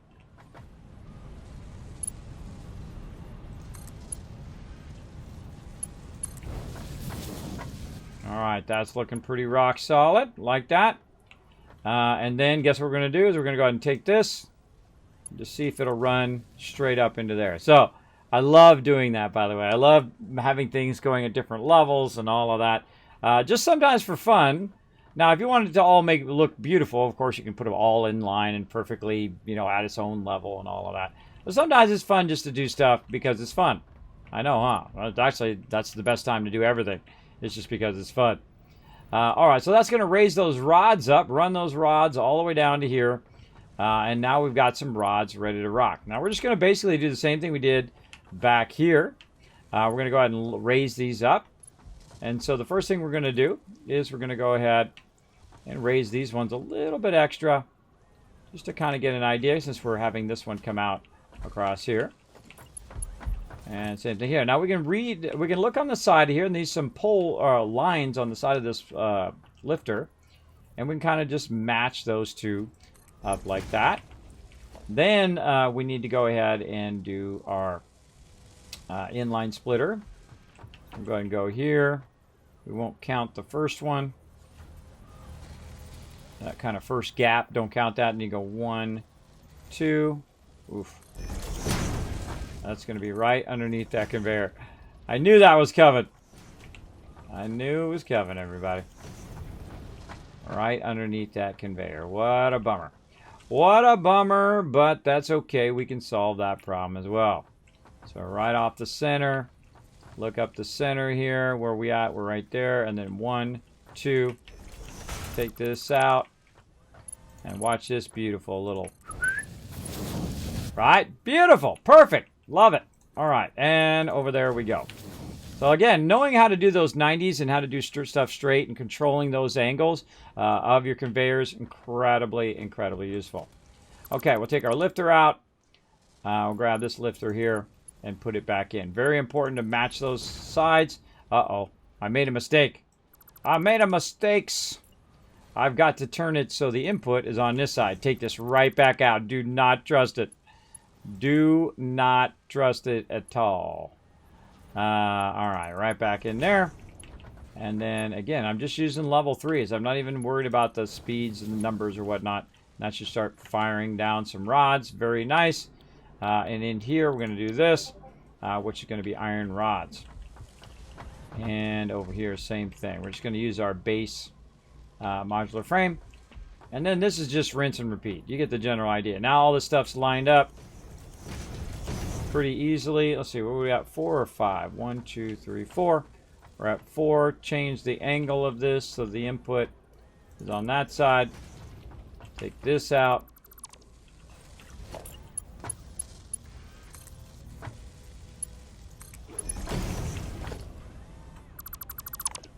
No longer need those. And bring the rods across. Now that's just going to go at its maximum speed. That's just going to go at 270. And I have a bunch of rods over there. So it's actually the actual production of the item, the output of the item, is controlling the speed of the items at which we're putting it in. So you can actually control it that way. Instead of controlling it up front where you're doing your splitters and mergers and all of that, you're controlling it at the in level. So you're just running it as fast as you possibly can with as much resources as you can.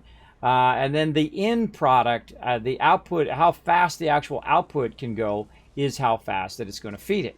And that's pretty nice because that's kind of like a set it and forget it. You can even keep upgrading the speed, and you can even overclock it and make it go faster without ever really having to redo all your lines all the time. And that's really nice to just kind of set that up. Now, right back here, we have our reinforced iron plates. And what we're going to do is we're just going to go ahead and do a little centerline split here. Just a little bit back here. And the little tricky thing is getting it from there to over here. Or we can do a nice straight split straight out of here, a little bit forward, and then a little bit there, a little bit there. Now see, I would do kind of an offset split like that. It's an offset split. There's inline, offset, and then centerline. Normally I would like to do a centerline, but because of the way I have it right now, it's just easier for me to come out and then split it like that. That's pretty easy. The only thing it needs now, power. And we're not going to run it for these poles. These poles are I only use these poles just to see what my level's at. And so we'll go ahead, run that there. And we'll go ahead, run that over there. Wait, when we were running a wall? Hold on. No. We were running a wall down here. Let's do it right. Not that wall, but we're gonna do the other stuff right. All right, and right there, and come on, you. There we go. And then grab that. Put this wall outlet over here, and I like to run it on the inside. We've got an extra connection there, so we can just run it on the inside there. So we're running along here. We won't see too much of this wire stuff on the outside, if we so choose. Up to you. All right, now those are ready to rock. Those should turn green and then start to fire up. Now those are only producing 2 per minute, but now we're producing 4 per minute, which is not bad for those. And again, you'll end up with just crazy tons of those because you don't use that many of them. And so we're going to go ahead and run this right across here. And then we're going to run it across there. So let's go ahead and grab our single wall. So we can just kind of run it into that wall right there. And then we're just going to line up the wall level. Let's say right there. And then 1, 2, 3, 4, 5, 6, which is actually a corner. Oh, wow, that's convenient. That's convenient. You know what? I'm going to actually make it over here. Just make that more convenient. There. Okay, now we want to merge these together and then send it down the line. So we can use a inline merger where we're just going to merge that one into this one and then send it out that way because that's going to make it super easy. We're going to go ahead and bring it out of here at level 3 and then this into there 3 because that's redundant to put another one on that one because it's just going to merge into there, so you're fine. Now, of course, I don't want it to be at the ground level, so we'll go ahead and raise it up with our lifters very nicely. And easy over to here. And we should see our things up there, which we do see them. And right to there. And a nice little 90 into there. And then this one coming down into there. Oh, wait. Hold on. What's that other item? Nope, that's the wrong item. Wrong item. Nope. That's actually this item. Ah, I'm glad I thought of that. I'm glad I thought of that before I ran it. We actually put it at the end, though it is actually something you produced earlier. This is the box that I need, so glad I thought of it. But that's okay. Still works out because I can just literally just run it right over here. Now, I actually don't even need this last thing now that I think about it. Let's take this out. Try not to take anything else out because sometimes that does happen. And we can just do this. Boom. Easy. All right. Nice. Nice. This one actually over here is the next thing we need to make. And that should start running both of those. And I kind of jump up from time to time. That's why I like the skates. You can kind of jump up on stuff or jump towards stuff and just look and see if it's running. Always important to see stuff going down the thing. You can also climb up on the side of these things. Whatnot. And if you have the skates, you can actually jump up sometimes on the top of there or get on the side here. Way up here at the top. We should see our frames going out. Yeah, frames going out. Those are going out. Now, that's going to take a long time. But again, we just let it run. And we'll be good. Now's a good time to save, too. Let's see. Crushing it. Again. Crushing it again. All right, nice. Actually, I just remembered. Someone asked me a while ago, how many hours do I have in this game? I have no idea. Not really that many. I play it very casually every now and again, a couple times a week now, so probably more now. But I don't play it like 24/7 because it's an early access game. So it's not like I'm making a final base because of that. But I can go in and look. Oh, it's on the other thing. It's not on Steam. That's right. I have it on Epic. I'd have to go look at it on Epic. I have no idea. This particular playthrough we're doing right now is about 60 hours. 60 hours in this playthrough. Okay, so those are going, and this is pretty good along for 60 hours. It wasn't really in a giant hurry. So I could have done it faster if I wanted to. All right, encased industrial beams. Let's work on those. So we need steel beams and we need concrete. And so that we want to do way over there where our steel beams and concrete are, because this is all squared away now. Nothing else I need to do. Though you should every now and again come by and go, okay, are all my plates running into here? Are all my stuff running into here, right? Is that maxed out? Look at those screws. Holy mackerel. Is this looking maxed over here? That's looking good. This is looking good. Running those things in there. That's all looking good. Okay. Now, way over here, we are doing a couple things. We are bringing our concrete up right here. And then also we are bringing our steel along here. Now our steel output right now is a bit more than we normally would do. But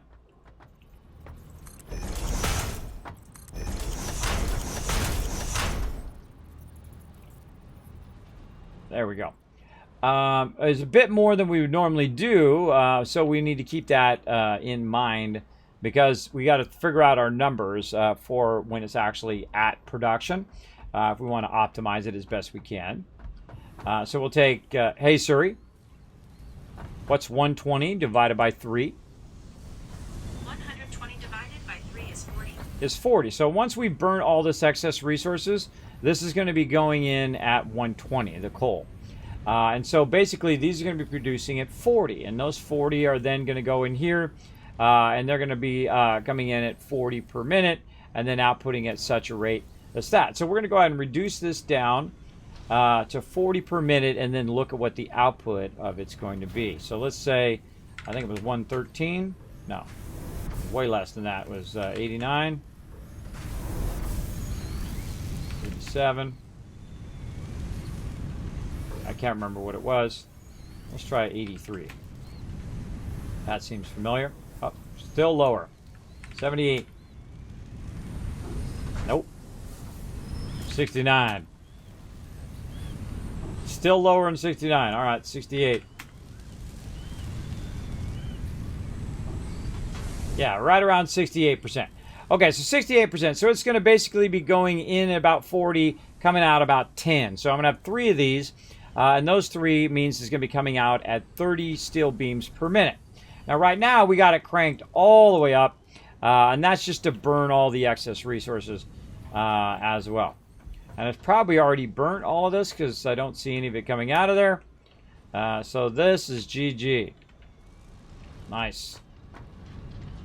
All right. See, while we were doing something else, it actually burned up all that excess resources. Take that out now, which is funny because we get some steel beams back. And then all this temporary structure that I made can all go bye-bye. Take out. Now, one of the cool things, by the way, if you do put it on a line that already pre-exists, when you take this out, the line still continues to work. So if you're going to do it temporarily, the best thing to do is to actually put it on a pre-existing line. Because, again, when you take it out, the line will still work. And you won't end up with like 2 separate pieces. Like that. And that runs now perfectly. All I do is just take it right back out again. GG. Looking good. Take this out. Tap our control a little bit there. Take that out. And then now those are all back how they were. Let's see if this has got any excess in here. Nope, these are all looking good. Now again, I'm going to go ahead and scale these back here to 40. And we're going to go ahead, again, it was 68. Oh, it's 30. Let's go 78.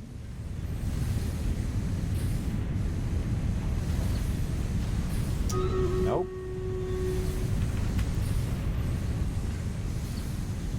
88. 89. 89. We'll do that battle here in just a second. Yeah, 89.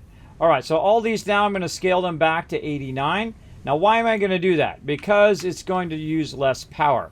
Now, when I go to 89, by the way, I didn't take out my boosts. There's no reason to have those in there if you're below 100%. So we're going to take those out, down to 89. And now this is going to be going at speed, and I just saved myself a massive amount of power. So my power usage is going to do a nosedive now, which is pretty sweet. Now, this is going to output right over here. It's outputting at 40. So now we want to scale this one down as well, down to 40. So I'll take this out, and we'll see where we're at. We're at 60. And again, I forget what it was. 68, I think it was. Yeah, 68. Can we go 67? Let's see what 67 looks like. Yeah, 67, even better.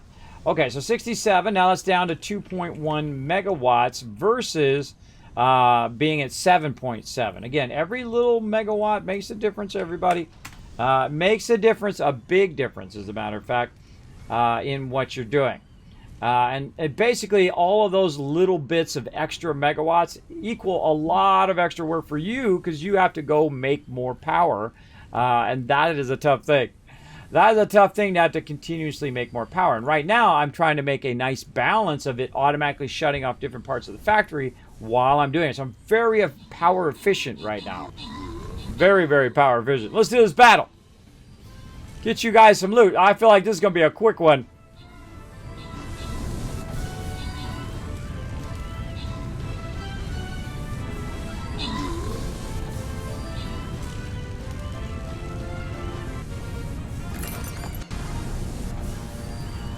All right, very nice. Let's see, Samsumu coming in. Uh-oh, my back's starting to hurt. I just had back pain, probably from moving all that furniture. Radian coming in, 50 gold right there. Jason coming in, getting some extra love. Jiff Jimbo coming in, overall MVP of that round. Congrats on that. Let's keep it going, everybody. Do we have enough for another battle? Yeah, I think we have enough for just one more battle. Let's go ahead and do this mystery battle. See if we can crush this one, and that'll get us into there. Okay, we gotta check which one's the toughest one. Oh man, I remember these portals. I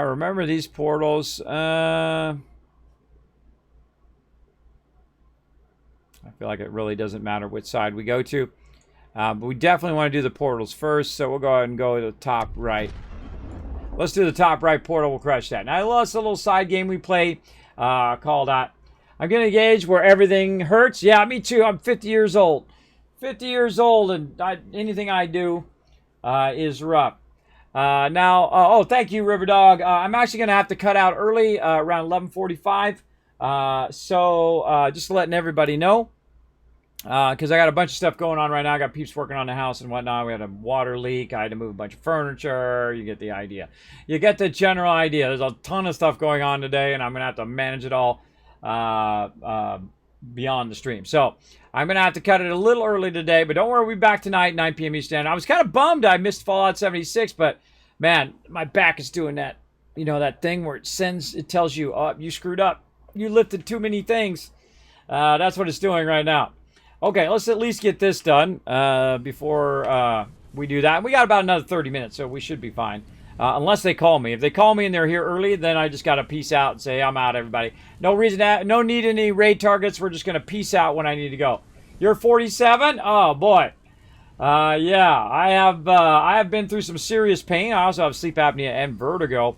I had gallbladder pain for 3 years because I didn't want to have it taken out because I wanted to be 100% original parts. Stupid.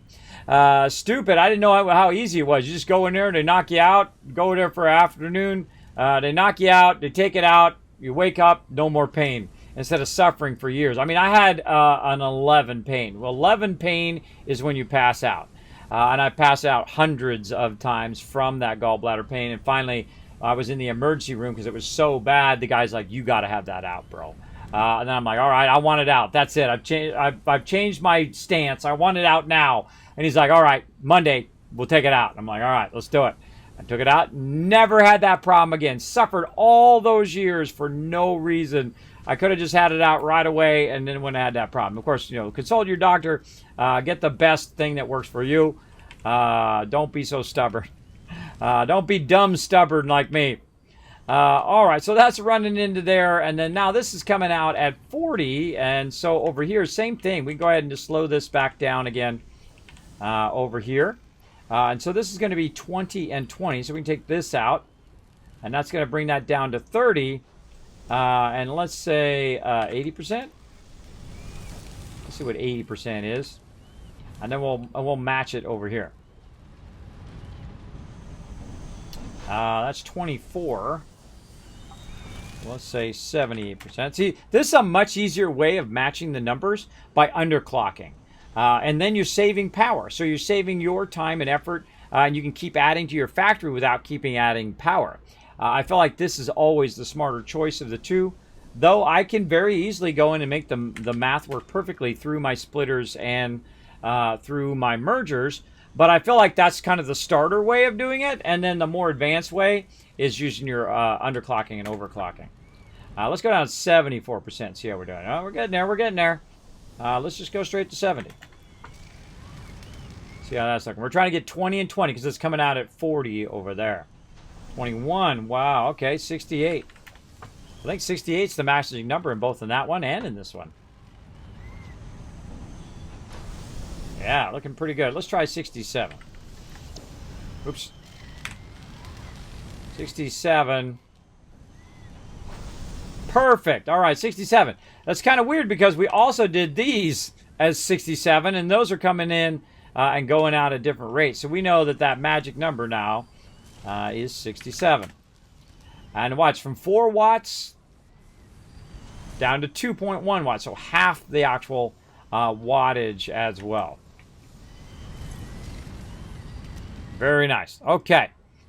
Oh, I got a notification.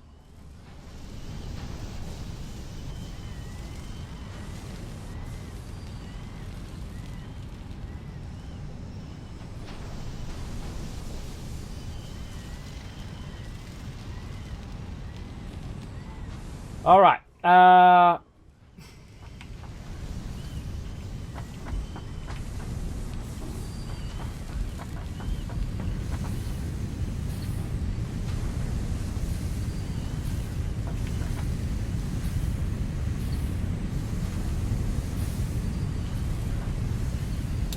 All right, hold on. I gotta go AFK for a second, and I gotta do some stuff. I'll be right back.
Like I said, I'm a busy guy. Want to let you know you inspired me to pick up No Man's Sky again, and I'm really glad I did. Building extractor sites is super fun, really adds to the game. I've started with Rusted Metal site, good stuff. Yeah, there you go, Bright Bottle Gamer. Yeah, that Rusted Metal site is my jam. Once I discovered that, because I was throwing that stuff away, and then I realized, oh my gosh, that's the stuff that makes metal plating, because you can take rusted metal and it's 2 to 1. So for every 1 rusted metal, you're making 2 ferrite dust, which means you can make more plates, and then of course bigger factories and bigger stuff and bigger extractors. That's pretty epic. Now I'm going to put that in my inspiring quotes. I do appreciate that big time. Appreciate you coming in. And if I'm inspiring you to play some games, then I'm doing it right. That's what I like to do. I like to inspire as well.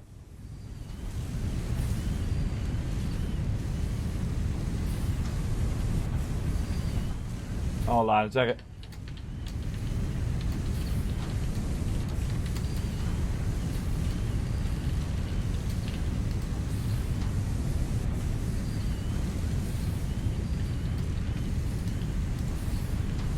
All right. Don't need any raid targets. We're just going to peace out. And I'm feeling a little bad piecing out. I could be raiding a bunch of peeps, and I've raided thousands and thousands of people. That's why I don't feel that bad. But we're going to get back to getting on the Kismet Love train very, very soon. Very soon. Right now, we're going to try to get this battle done in about 22 minutes. We got this squared away now. We got all the excess burnt up. Now we're back in optimized form here. And now we can go ahead and take a look at what the output is here. See, 10 and 10. So about 20 of these steel beams coming out. And that's going to help us do the next thing, which is our industrial beams. So we're going to put this down temporarily. Encased industrial beams. We're going to need it at 24. So this is actually going to be underclocked as well, because it's only going to be coming in at 20. And so we're just going to do one of these and just let it do its thing. Right now, we can do it over here. We could do it over there. We could do it down the line. But I feel like the thing we can do is try to start at the end and work our way backwards as to where we want to access it from. So let's go ahead and go way over here and look at our very last connector. We're going to have all this done today, by the way, everybody. We're going to have all that done. That's pretty awesome. I could literally do it right there if I wanted to. But we're going to want to end up right there. And how are we going to do that? Well, we got that one going there. We need to get this one running back this way. Now, again, we've got our concrete coming down, so we could divert our concrete and run it into there. But I prefer to do it kind of away from my central area so that I'm not in the way. Now, also, I could prevent myself from having to run the entire separate line again by not running it from way back there. So you need to think of that factor. And I've already got all my resources pumping over here. So I'm literally going to make it right here. But I'm not going to block my road, so keep that in mind. And so we're going to just make one of them. We don't need that many. We're going to, it's going to, over time while we're doing other stuff, it will make a ton of them. And it's going to use the minimum amount of resources, in the case power and stuff like that, that we need. So let's grab one of these wall outlets. And we're going to stick those wall outlet right over here. That's the first thing we want to think about, is how we're going to do our power. Actually, I like it to be right in the corner. There we go. And where can we bring it from? Well, right here we got some power, so we can run that across. Right to there nicely. And then let's see if we can put these walls in. We want to make sure it's too close. And now we need 2 inputs. So one input we need is some of this stuff right over here. Concrete. Boom. Perfect. Much better. And then we're going to go ahead and do a splitter right here on the line. And we can actually try to line it up. It's really tough to line it up like this. This is really awkward. So what I do is I typically look at the thing. I center myself. I put one down. And then I do something like that just to kind of get an idea of where it's at. And then I can use the arrows. See the arrows right up there to try to get that better lined up. It doesn't have to be perfect, but you want to get it as perfect as you can. That's the way to go. Now I'm just going to have this going at maximum speed there. And now any excess that backlogs is now going to go ahead and run into here. And we're going to make that super easy by just going in, again, just using our level 3 lifters. Put that right there. Take this, run that a little too close. Yeah, a little too close there. Let's push this forward. Push that forward a little bit. That'd be awesome. We got all this done today. I didn't think we were going to get this far on it today, but man, we are kicking some serious butt. Except for the fact I got that backwards. I got that backwards. Hold on, we gotta spin that around. This game loves to mess with you. So it's when you do something and you spin it around, you do it one way, then the next time you put it down, it defaults back the other way. Let's see if I gave it enough room this time. There we go. All right. Oh, that's perfect too. That's a nice 90 there. Okay, so we got that going in there. What else do we need for our encased beams? Well, we need our steel beams. We know those are way up there on the top, right? We've got our pipes up the top and steel beams there. And you can probably guess exactly what we're going to do. And that is we're going to go ahead and put a few of these in here. Apparently in the wrong direction. I wish it just automatically picked up the direction from the one I'm pulling it from. We're going to run that way up there. And the same thing up here. We're going to go ahead and just put a splitter in. Right up here. And run it down. Onto there. There we go. And then same thing here. We'll go this. We'll lift it up. It doesn't have to be exactly at level. But I find it's real awkward to try to find the height levels of stuff in this game. But after a while, you can eyeball it pretty well. And there we go. And so now those bringing down the metal. And we've already told it what to be. Yes. Now all it needs now is some power. And let's hope we've managed our power well. Well enough to where everything is running in perfect harmony. At least for the moment. At least for the moment. So let's go ahead and take a look at our overall power again. You'll see me just pull a power line down just to check our power. Look at that, everybody. We have every single one of those resources all the way down the line now at perfect perigee. If we take some concrete out, it'll put the concrete in. If we take some iron out, it'll make more iron or more plates. We take plates out, it'll make more plates, fill up the plates, and then turn itself off. All automatically. And so your thing's going to spike whenever it does it. So what you always want to do is look at the highest level. Right now, still holding rock solid at right about 700. And so actually we don't need to make any more power. Sometimes, depending on how efficient your factory's running and how much you've kind of pre-done already, is how well that turns out. All right, so we want this to end up right here. Now, I don't like running stuff at ground level. Through my thing here. So we're going to perfectly kind of level this up here up to this and just kind of bring that up. I would rather lift it up than bring it down. That's just me. Oh, this is going in the wrong direction.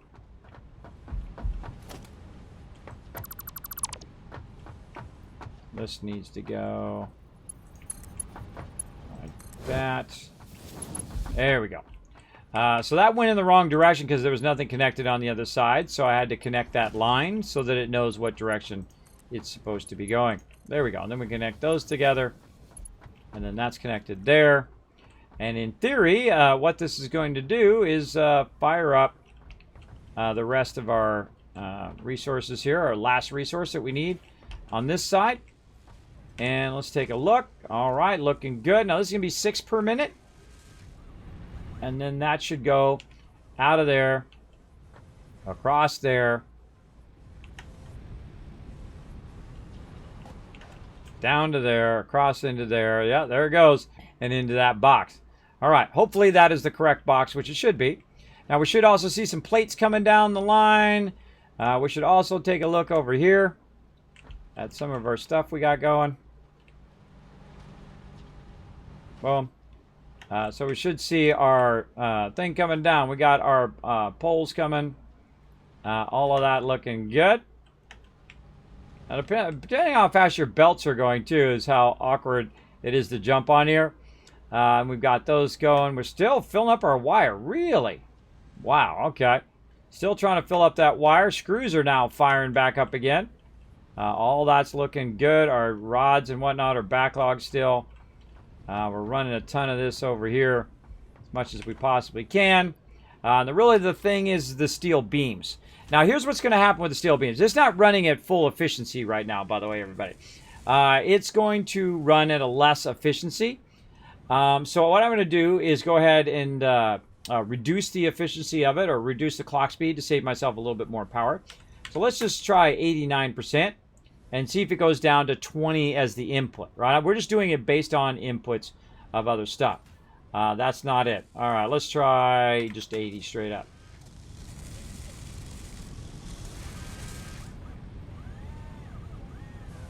Okay, ooh, close. All right, 83. I always find it's like 3s, 6s, and 9s a lot of the times. Just the way the math works out. Now, again, this is actually going to go even slower than what I'm going to set it to, and that's because it's putting excess into my other box right now. And when all of those boxes fill, then this is going to get the full amount of the ones I'm producing over there, and then it's going to go at 20 per minute. So yeah, not it, 84%. And so right now, the steel beams are kind of running behind, but there we go. Now, another thing I can do, too, is I can go ahead and sort all of this, consolidate it, take these extra beams, boom, put it in there. And now it's going to go at its maximum speed of 20 per minute. I have it set to, and it's going to do 5 per minute, which is just going to give it an extra bit of boost, let it run, and make me a lot of these encased industrial beams while I'm waiting for the rest of my stuff to backlog. And so now, with just one thing of 120 coal, we're running every basic resource that we need right now along the line, which is great. And it will start and stop whenever I need those particular resources. So we've got our concrete going, our plates, our rods, our screws, our wire, our cable, our copper sheets. We've got our reinforced iron plates, and we'll see if that's filling up. We want to see this number go up right here. It's 41 right now, 42. So yeah, it's working good. Over here, this one's 14. Now 15, looking good. Over here, definitely filling up with them suckers. Look at those suckers go. And again, look how many of those I have versus how many of these I have, right?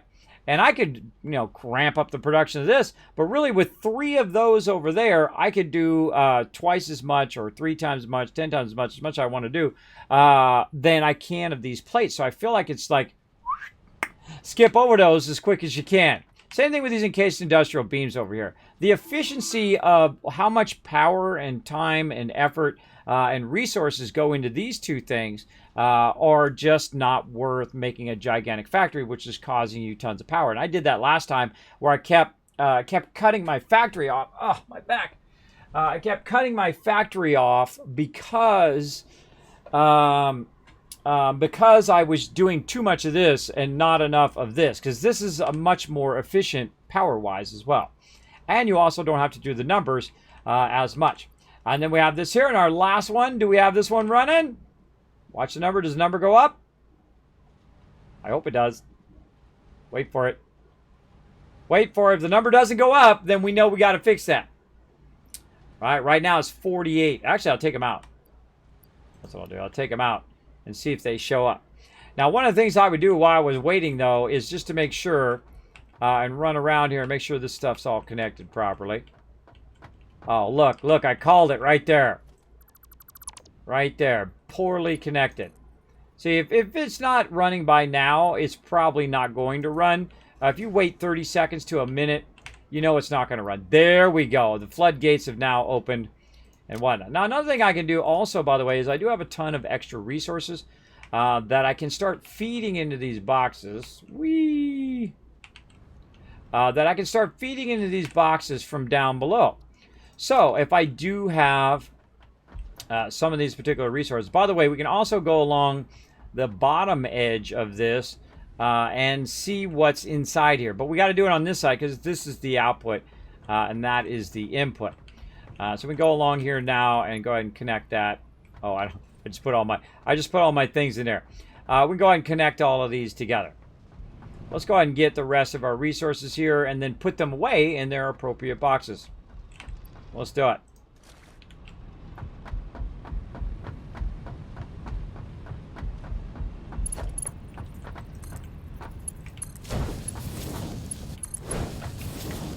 and that's going to show us exactly what's in each of those boxes. There we go. And that wire has not backlogged all the way yet. It hasn't backlogged all of these. And so when it does, then it will actually come out a little bit faster. But it's going to put a few out there just to let us see. And then let's keep this going.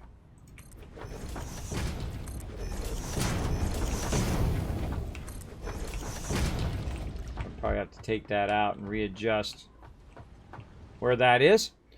And then we need our lifter. These three, let's say there. And these three right there. Okay.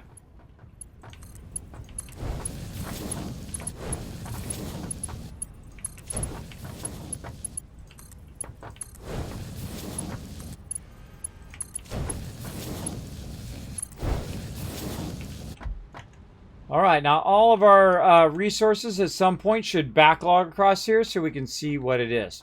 Now another thing that we can do, instead of bringing it up there, unless we're actually using it in the moment, which we're using a lot of this stuff, is we could also just bring it down at the lower level, right? Just bring it down like we did on all of it. But I like to do this because I know I'm eventually going to be feeding all of this into the rest of my factory in some way. But it is nice to see all those from the ground level as well. All right, speaking of going up to the upper level, let's go back up there. Yeah, let's go back up there. And now what we're going to do is we're going to go consolidate, since we have a little bit of time here. Man, we got that all done. I had no idea we were going to get that. We're going to work on a space elevator next time. That'll be tomorrow. Is start to put all your resources back. Now that you got it squared away, boom, we're just going to put that right back in there before it starts to backlog too much, and then you don't have enough room to put all your stuff in there. Like I can tell you, I don't have enough room in my concrete, that's for sure. Yeah, that's full. That's full for sure. And then plates, that's an easy one. Right here. There we go, our reinforced iron plates. Over here, cased industrial beams. And so we're kind of tidying it up. Now later on, I'll have it where it goes and does a mega sorter, and we'll put it on the back of all of those, and we'll probably do that next time, and we'll mega sort all of that. So if it does have any excess, we can run that excess off. But the problem with running off excess into the awesome sink is the fact that it's going to have all of your power running all of the time. And you don't want to do that unless you have a lot of power. And we'll work on more power and all of that stuff down the line as well. But anything we can go ahead and add into, we should at this point be adding that in. Just so that we're not just sitting with a whole bunch of boxes of stuff unnecessarily. Right over here. Just going to take that all out of there. There we go. Now, we kind of already know which box it is also by this side. We go over here. We get up here and say, okay, which one was my beams? Was it over here or was it over there? I didn't mean to jump that far. Was it over there or over here? So we'll turn on our light and we'll look. Okay, this one right here, running through here, going across into this one. We can also feed them from down below, and then they'll just feed up as well. So very easy way of doing that. Right there. It'd be nice if you could label it or whatever. But because I can't bring it out this side, I can't really tell which one's what. So let's run over here and get some more resources and keep feeding it in there.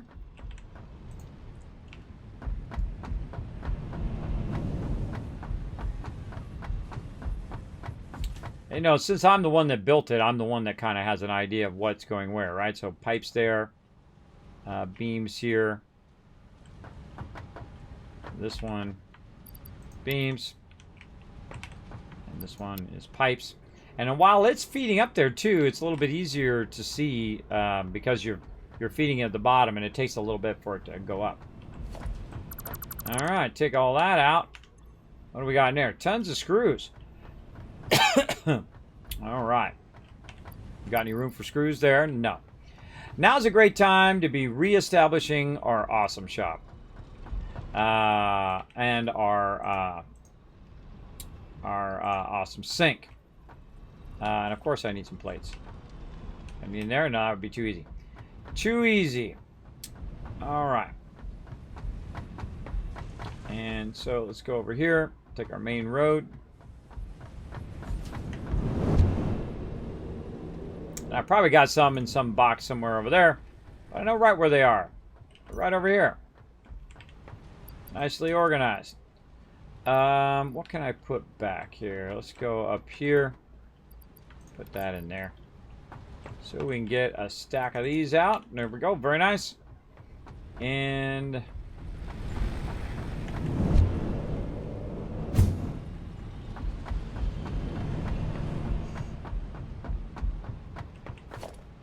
okay, so what we're going to do is we're going to put this thing called the Awesome Sink right over here. Eventually, this is going to be very, very fun to run all this into the Awesome Sink. But right now, what we're going to do is just put that in there and use a nice big container. Oh, but now we don't have any of those metal pieces. And let's go look over here. I had quite a few excess. Consolidate those in there. Look, I actually had the thing I was looking for there. More in any of these? No, okay. How about over in this one? See, I've got all these little boxes of all this stuff, and I need to choose put it up in there or just get rid of it at this point. Yeah, wow, I really got none of those. All right, well, that's okay. We can run back before it empties.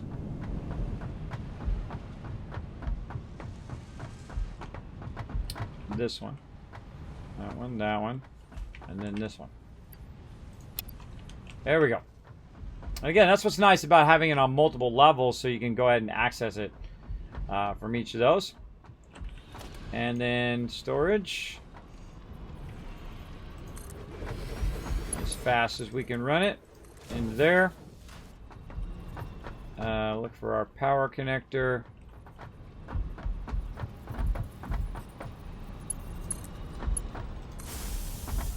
All right, now I don't need to keep all these screws. I got so many screws. Get rid of them. Plates, out of there. Poles, gone. Copper sheets, don't need them.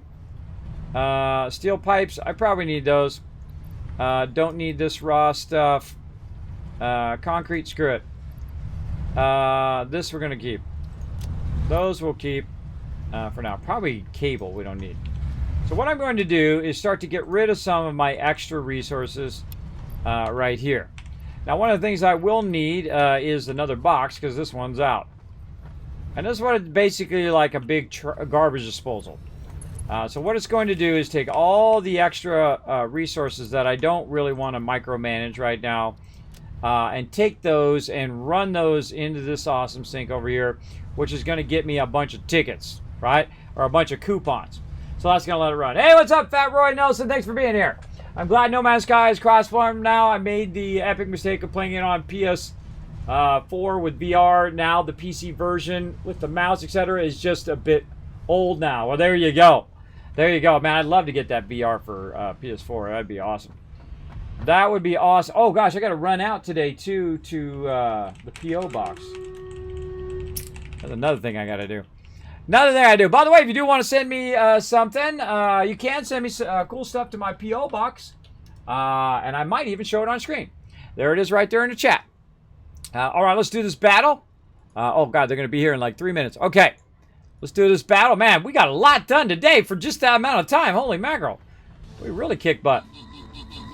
We got a bunch of battles in today. We're just rolling.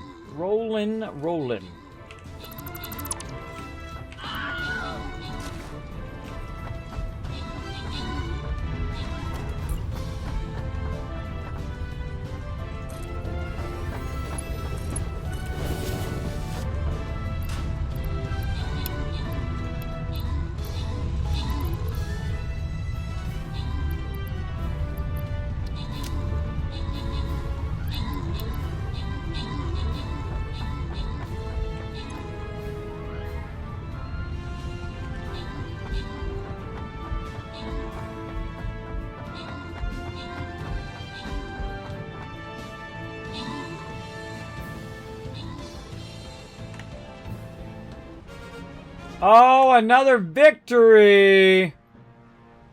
Victory, victory. All right, put that right in there. Looking good.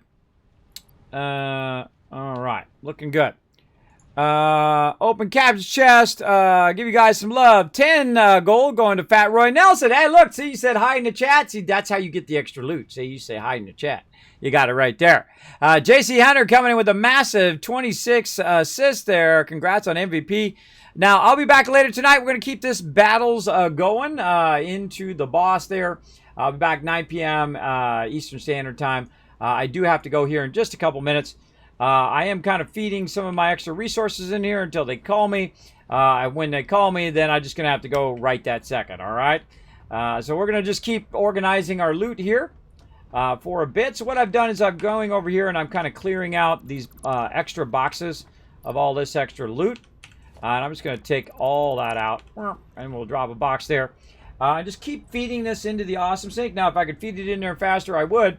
But what I do is I make about 3 canisters, because this just takes a while to run in there. It takes a while. And you're going to end up with tons of, like, extra this, some of that, right? Some of the thing that you don't really need. You can always get a ton more of. What else we got here? I guess we'll keep... We want to keep all this wood. Yeah, wood's something you have to kind of manually collect. And so we get rid of that. We don't need our copper sheets right now. I like to keep the steel pipes. We put a bunch of these away, reinforced iron. So let's get a bunch of steel pipes and we'll put them in our box over there. So less it has to produce. If we've got anything else there. Nope, that's clear. And then over here, what do we got? That one's empty as well. All right, we're cleaning this place up. Looking good. Don't need that. Over here, let's see what we got. Bet you a whole box full of something. Oh, more of those. All right, let's take them and bring them back. I really need a transport from over there, along here, over to there, over to my actual storage. We'll have to work on that maybe next time if I remember. All right, down here we go. We know it's this box right here. And then this one, right in there. Okay, there we go. Again, that's just less production that it has to do when I put all of that stuff back in there. If I don't have excess of it, I just put it back. And so we got even more over here. Now, instead of me running all the way over there, I can just go, take it out like that. Fills my inventory. I don't have to run all the way there. And then just keep filling up these boxes, filling up these boxes. Gotta love that luck. Yeah, you gave. Good time to be lucky. Getting some loots. All right, right here. Boom. There we go. Very nice. And I like to just kind of clean out my inventory every now and again. And clean up all the stuff. Because what happens all of a sudden, you have all this stuff everywhere. You're not sure what's where with what. So we're going to go ahead and just bring all this out. Now, my concrete and my bars here are definitely going to be hugely in excess. So we definitely want to get rid of all of that stuff because that is going to just basically weigh us down. Get rid of all of that. Now, on top of all this stuff down here, I have even more stuff up above that I need to go ahead and add in. There's a great little fun little thing you can do is like this. Or you can go ahead and just put them on the side. In the correct direction, hopefully.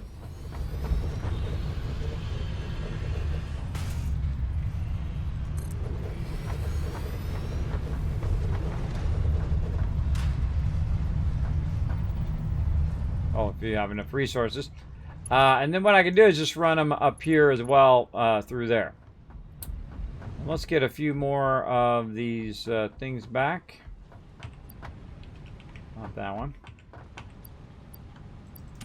That one right there. And this way we can make ourselves some belts. Now, one time I went and I had so much resources that I made about 15, 20 of these, 30 of these. And then I just had it feeding in there for hours and hours and hours, all this excess resources. Now, stuff that's like third level stuff, modular frames and things like that, that we're going to put in. So we're just kind of doing a bit of the sorting. Now, eventually, here in this bottom one, I'm going to have a line here which is going to do all the advanced sorting for me. So I could put it in a box over there, and it would run it down here, and then it would go ahead and get rid of it. Now, if it had excess, if these boxes were full, then it would go out a different output, and that would just go directly into the Awesome Sync. And we'll work on that next time. Don't have enough time to work on it right now. But we'll work on it tomorrow. Tomorrow, 9 a.m. Eastern Standard Time. Hopefully, I'm not even more sore than I am right now. We'll see how it goes. Yeah, I need the pulls. All right, let's keep feeding all this excess stuff in there. Feel like we're good there. Let's go see what we got left over here.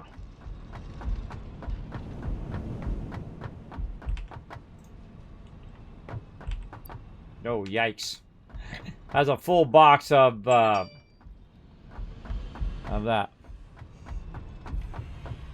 Oh, I just got voicemail. All right, everybody. I think they're here. I'm just going to call it there. We'll come back tomorrow morning, 9 a.m. Eastern Standard Time with more Satisfactory. I'll be back tonight, 9 p.m. Eastern Standard Time, and whatnot. All right. I'm going to go to my office. Let's go.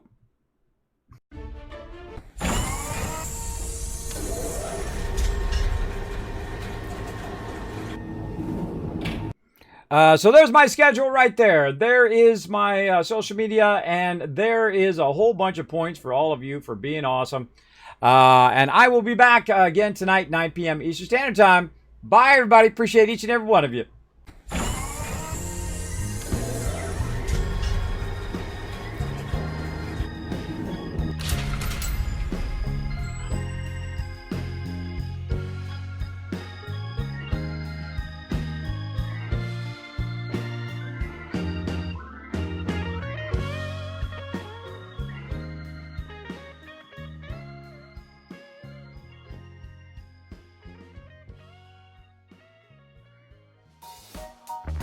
Hey everybody, Kismet here. Thank you so much for watching this video. Make sure to hit that subscribe button right in the center of the screen. Also check me out live on twitch.tv/Kismet. I'll see you all next time.